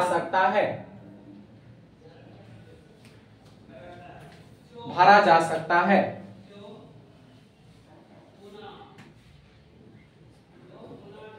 भरा, देखिए तो अभी समझिए रिक्त सीट कैरी फॉरवर्ड का सिस्टम क्या है। इसमें यही है, जो मान लीजिए जो इस बार सरकार जो है सो मान लीजिए यूपीएससी में, या यूपीएससी का नहीं लीजिए, मान लीजिए कि रेलवे में मान लीजिए कि इस बार सरकार क्या निकाला, 10,000 वैकेंसी निकाला। कितना निकाला? 10,000 या 1 लाख मान लो, सरकार कंजूस है तो 1 लाख मान लो, 1 लाख इन्होंने वैकेंसी निकाला। ठीक है, 1 लाख वैकेंसी निकाला, 1 लाख में से इन्होंने कोटा फिक्स कर दिया, जो भाई साहब हम 30,000 देंगे ओबीसी को। कितना को देंगे? 30,000 ओबीसी को देंगे, 12,000 देंगे किसको? एससी को, और 8,000 देंगे किसको? एसटी को। 8,000 दे देंगे एसटी को, 1200 लिखे ना, 3,000 हो गया। ठीक है, 8000 दे देंगे एसटी, ये सीट दे दी है। और ये 50,000 सीट जो है सो अनरिजर्व है, या जो आप देखे थे वो जो आपको सिस्टम समझाया गया था आरक्षण का, हॉरिजॉन्टल और वर्टिकल। तो अगर मान लीजिए अनरिजर्व सीट है, एनआर लिखा हुआ है, इसका मतलब रिजर्व नहीं है, कोई आ जाए, कोई यहां से भी आ सकते हो, कोई तुलना करना है तो आ जाए, ठीक है। लेकिन अगर इसी में कोटा फिक्स है, नहीं ये सीट बाकी जो बचा है जनरल का होगा, तो बातें खत्म हो गया, जो सबका अपना कोटा फिक्स है। अब मान लीजिए पहले आप सिंपल ये वाला समझ लीजिए, कोटा वाला समझ लीजिए, जे ये सीट ओबीसी को, एससी को, एसटी को, ये हो गया किसको, जनरल का हो गया।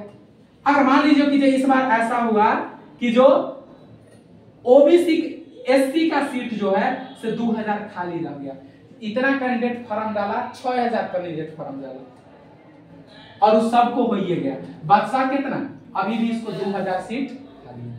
तो ये तो भाई 2000 सीट खाली है, किसका खाली है, तो आप सीधे कीजिए कि जो मान लीजिए कि जो आ गया उसको हो गया, जो नहीं आया उसका बात क्या है, खत्म है, अब नहीं, जो हो गया से हो गया, बाकी पर भर गया, इसका 2000 सीट क्या रह गया, खाली रह गया। तो आप मान लेंगे कि जो हो गया आपका कोटा पूरा हो गया, आप नहीं आए, आपका प्रॉब्लम था। लेकिन कैरी फॉरवर्ड को सुप्रीम कोर्ट खोज रहा था, सो सही माना, वो कहा कि नहीं, अगला साल जो आप वैकेंसी भेजेंगे, अगला साल जो वैकेंसी भेजेंगे, अगर अगला साल 50,000 वैकेंसी निकला या 1000 ले लो, अगला बार कितना निकला, 1000 वैकेंसी निकला, तो इस 1000 में तो फिर बांटोगे, 1000 में मान लो कि जे यहाँ पर तुम 500 दे, अनरिजर्व 500 कर दिए हैं, और यहाँ पर 300 कर दिए, और यहाँ पर कितना कर दिए, 200। तो ऐसा नहीं होगा, अगला जो वैकेंसी आएगा उसमें ये भी इंक्लूड होगा, इनका वैकेंसी इंक्लूड होगा, 2200 वैकेंसी होगा, इनका 200 नहीं होगा, ये सही है। अगले साल आप इस खाली को क्या कर सकते हो, बढ़ा सकते हो, ये क्या है, इसको सुप्रीम कोर्ट बोला जो ये प्रोसेस क्या है, सही है, ऐसा आप कर सकते हो। किसी भी कैटेगरी का, एससी का ही क्यों, एसटी का क्यों, एसटी का ही, किसी भी कैटेगरी में हो, ओबीसी में ही हो, अगर सीट उनका खाली रह जाए, सीट अगर नहीं भरा, तो अगले साल जो वैकेंसी आएगा उसमें इंक्लूड करके लाया जाएगा। इसका मतलब हुआ जे उनको आरक्षण के अंदर में 100% आरक्षण मिलेगा। अरे भाई इसमें भी तो कर सकते थे ना, लेकिन उनको क्या हुआ, आरक्षण के अंदर में जो आरक्षण होगा वो आरक्षण अपने आप में उनको कितना परसेंट मिलेगा, 100% देखे ना भाई। यहाँ पर उनका 6000 8000 कोटा था, तो अगला बार कोशिश किया जा रहा है जो उनका कोटा 8000 ही रहेगा, मतलब जो खाली है उसको हम अगले साल भरेंगे, लेकिन इस पर दूसरा को नहीं लाएंगे। तो ये प्रोसेस चलते हैं, ये पॉइंट आ गया समझ में। रिक्त सीटों के भरने के लिए क्या सब जो था सब, अगला लिख लेंगे पिछड़ों में अगरा, मतलब पिछला में अगला, अगरा उसको लिखा था अगरा, पिछड़ों में अगरा।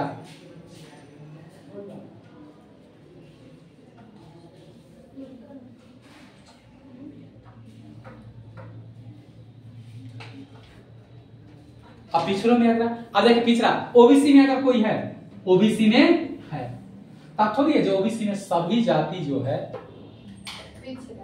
अब मान लो कोई यादव परिवार से है, कहाँ है यादव, और यादव को कहाँ रखा गया है, ओबीसी में रखा गया, और मान लो ये जो है सो सीएम का बेटा है, अब कहेंगे इसको भी आरक्षण का लाभ दो। अब कोई है पीएम का बेटा है, कह रहा है इसको भी आरक्षण का लाभ दो। कोई कह रहा है आईएएस का बेटा है, इसको भी लाभ दो। कोई कह रहा है जज का बेटा है या बेटी है, उसको भी लाभ दो आरक्षण का। क्या ये पिछड़े वर्ग में है, लेकिन पिछड़ा में कहां है, अगरा। बात है समझ में, लिखिए, लिखने की बात है, लिखेंगे एससी ने स्पष्ट कर दिया कि, एससी ने स्पष्ट कर दिया कि, आपको समझ में आ रहा है ये एससी है कि तानाशाह है, सुप्रीम कोर्ट है कि तानाशाह है। कुछ भी किया जा रहा है तो पहले उससे क्या किया जा रहा है, पूछा जा रहा है। अगला एससी ने कहा, क्या लिखे थे, हाँ एससी ने स्पष्ट कर दिया कि पिछड़ी जातियों में पिछड़ी जातियों में पिछड़ी जातियों में पिछड़ी जातियों में पिछड़ी जातियों में व्यक्ति राष्ट्रपति व्यक्ति राष्ट्रपति व्यक्ति राष्ट्रपति व्यक्ति राष्ट्रपति कामा पीएम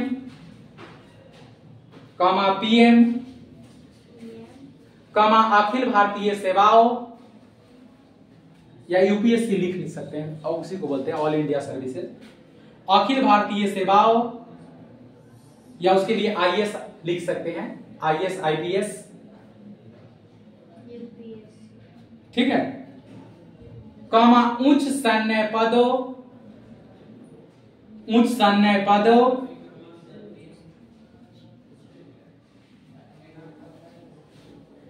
कामा न्यायाधीश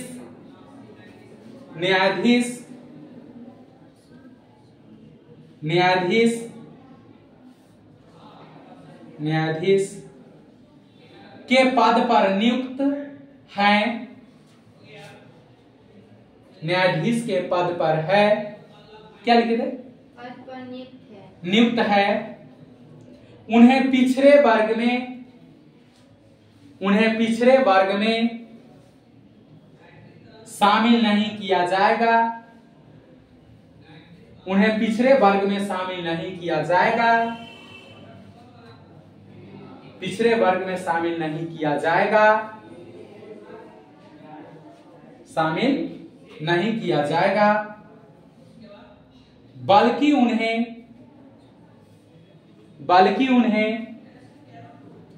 क्रीमी लेयर नाम दिया जाएगा, बल्कि उन्हें क्रीमी लेयर नाम दिया जाएगा, बल्कि उन्हें क्रीमी लेयर नाम दिया जाएगा, बल्कि उन्हें क्रीमी लेयर नाम दिया जाएगा,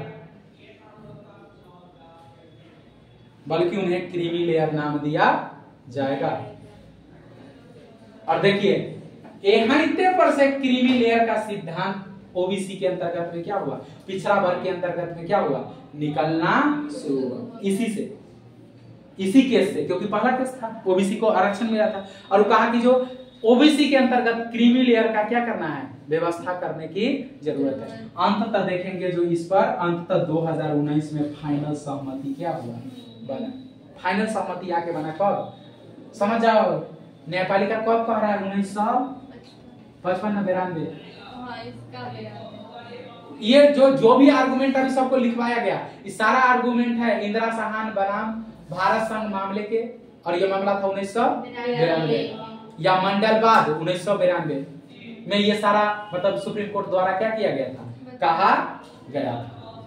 ठीक है, यहां तक कोई प्रॉब्लम।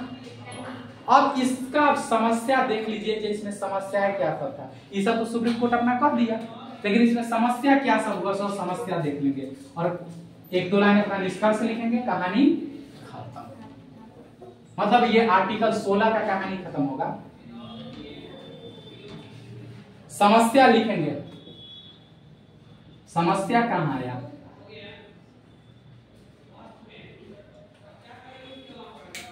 समस्या आया 50% की सीमा का उल्लंघन, सीमा का उल्लंघन, 50% सीमा का उल्लंघन।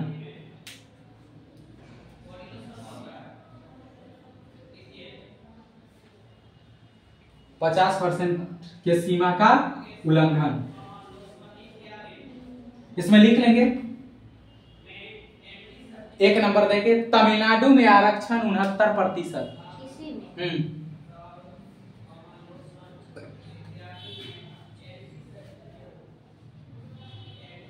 तमिलनाडु में आरक्षण 69%।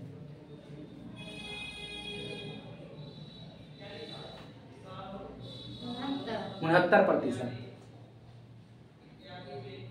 देखो जैसे ही सुप्रीम कोर्ट का 1992 में ये जजमेंट आया,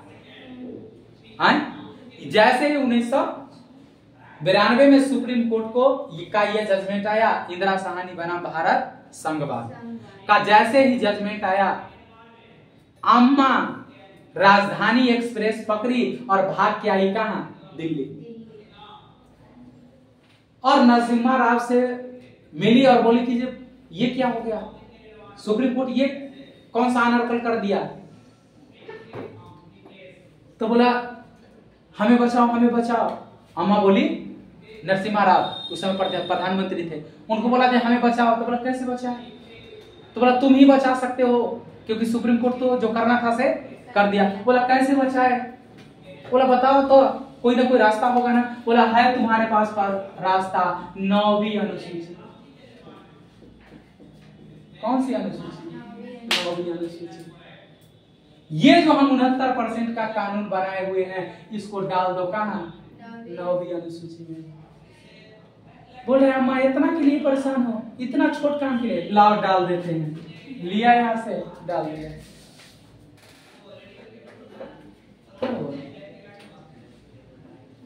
समस्या यहां क्रिएट हुआ ना, सुप्रीम कोर्ट तो कहा और इसको डाल दिया क्या? 9वीं अनुसूची। अम्मा कहे तो जयललिता, उस समय वो तमिलनाडु के क्या थे? सीएम थे, तमिलनाडु का सीएम थे। और वहां पर आरक्षण उस समय गया हुआ था कितना %? ऑटोमेटिक था, इस जजमेंट के बाद खत्म हो जाता, आरक्षण खत्म करना पड़ता।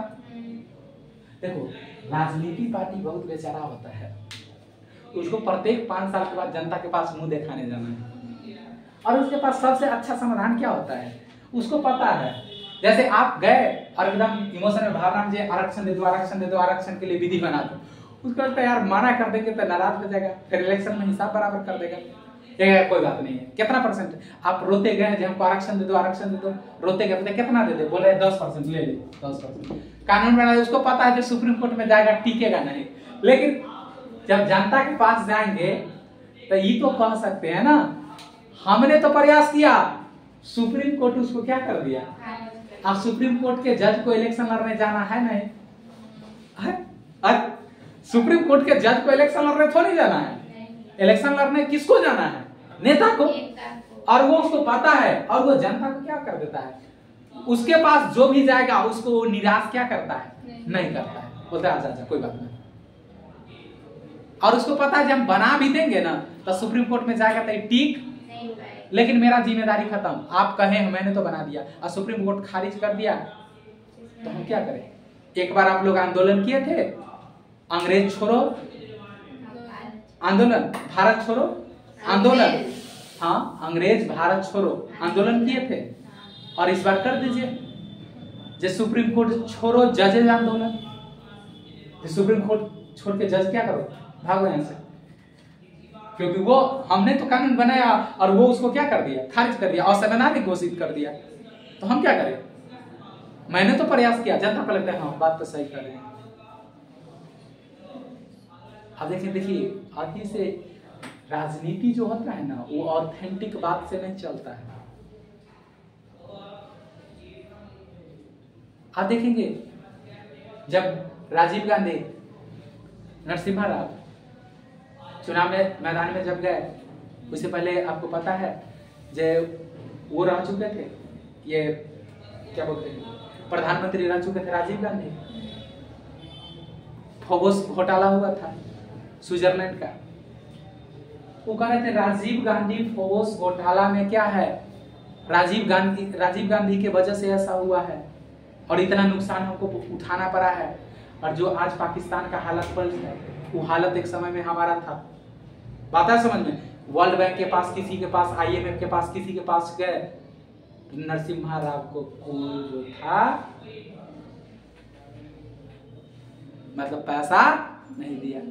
उसके बाद वो घूर के आए और कह रहे हैं ये भाइयों और बहनों, मैं आपको इतना विश्वास दिलाता हूं, जो भले ही हमारा स्थिति बहुत क्या है, खराब है, लेकिन मैं आपके साथ वायदा करता हूं जो किसी कीमत में भारत का साख गिरने नहीं दूंगा और मैं किसी के सामने हाथ फैलाने नहीं जाऊंगा और भारत का हाथ फैलने नहीं दूंगा।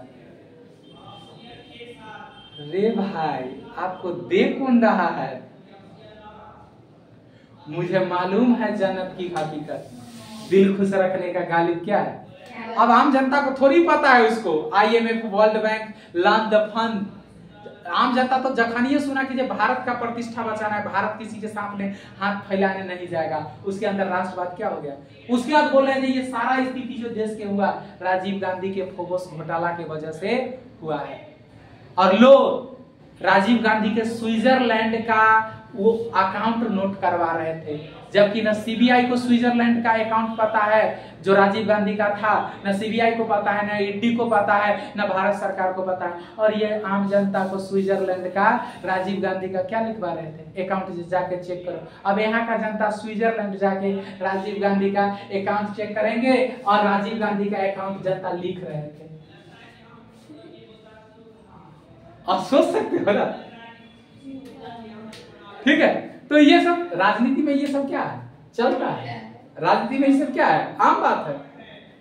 राजनीति में ये सब आम बात है। आप ऐसे अगर आप नहीं करेंगे तो राजनीति में बने नहीं रहेंगे। तो सबसे बड़ी बात हो गया, जो समस्या क्या हुआ, इसके सीमा को क्या कर दिया गया? तोड़ दिया गया और 9 शेड्यूल में इसको डलवा दिया गया। इसके बाद अगर आप देखेंगे तो इसी के विरोध में एक जो हो गया था आपका, लिख लीजिए उसी में, हाँ, 77वां संविधान संशोधन, 77वां संविधान संशोधन। और इस संविधान संशोधन के तहत आपको आर्टिकल 16(4) जो था इसमें एक क्लॉज जोड़ा गया था, A, 16(4)A। देखिए आप लोग एक चीज ध्यान देंगे, अगर आर्टिकल में कैपिटल A लिखल देखेंगे तो इसका मतलब समझ जाएंगे जब बाद में संशोधन के द्वारा क्या किया गया, जोड़ा गया। अगर स्मॉल a रहे तो समझ जाएंगे कि ये मूल संविधान का था, ये मूल में था। स्मॉल वाला रहे तो मूल में और कैपिटल रहे तो वर्तमान में। ठीक है, तो इसमें 16(4) को क्या कर दिया गया? जोड़ दिया गया और लिख दिया 16(4) में सुप्रीम कोर्ट जो पदोन्नति में आरक्षण को असंवैधानिक बताया था, 16(4) जोड़ के ही इसमें लिख दिया जो पदोन्नति में आरक्षण मिलता रहेगा। इसका मतलब सुप्रीम कोर्ट के फैसला को क्या दिया गया? बदल दिया गया। 16(4) जोड़ के और इसमें लिख दिया गया जो पदोन्नति में आरक्षण मिलता रहेगा। हाँ, और पदोन्नति में आरक्षण मिलता रहेगा।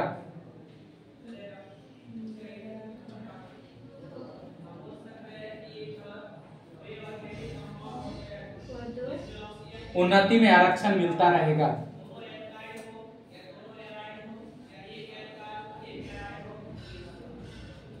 ठीक है,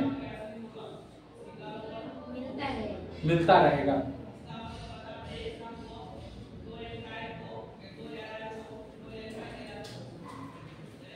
ठीक है, देखिए तो ये था आपका आरक्षण का कुछ बैकग्राउंड। अब नीचे निष्कर्ष लिखेंगे और ये निष्कर्ष आप लोग खुद लिख के लाएंगे। ठीक है, पहले आप लोग निष्कर्ष, पहले इसको पढ़ेंगे और पढ़ने एक बार दो बार पढ़ेंगे और आप अपने हिसाब से लिखेंगे निष्कर्ष, फिर हम लिखवा देंगे। ठीक है, तो कम से कम निष्कर्ष के माध्यम से तो आप सोचेंगे ना भाई, नहीं सोचेंगे तो फिर लफड़ा है ना।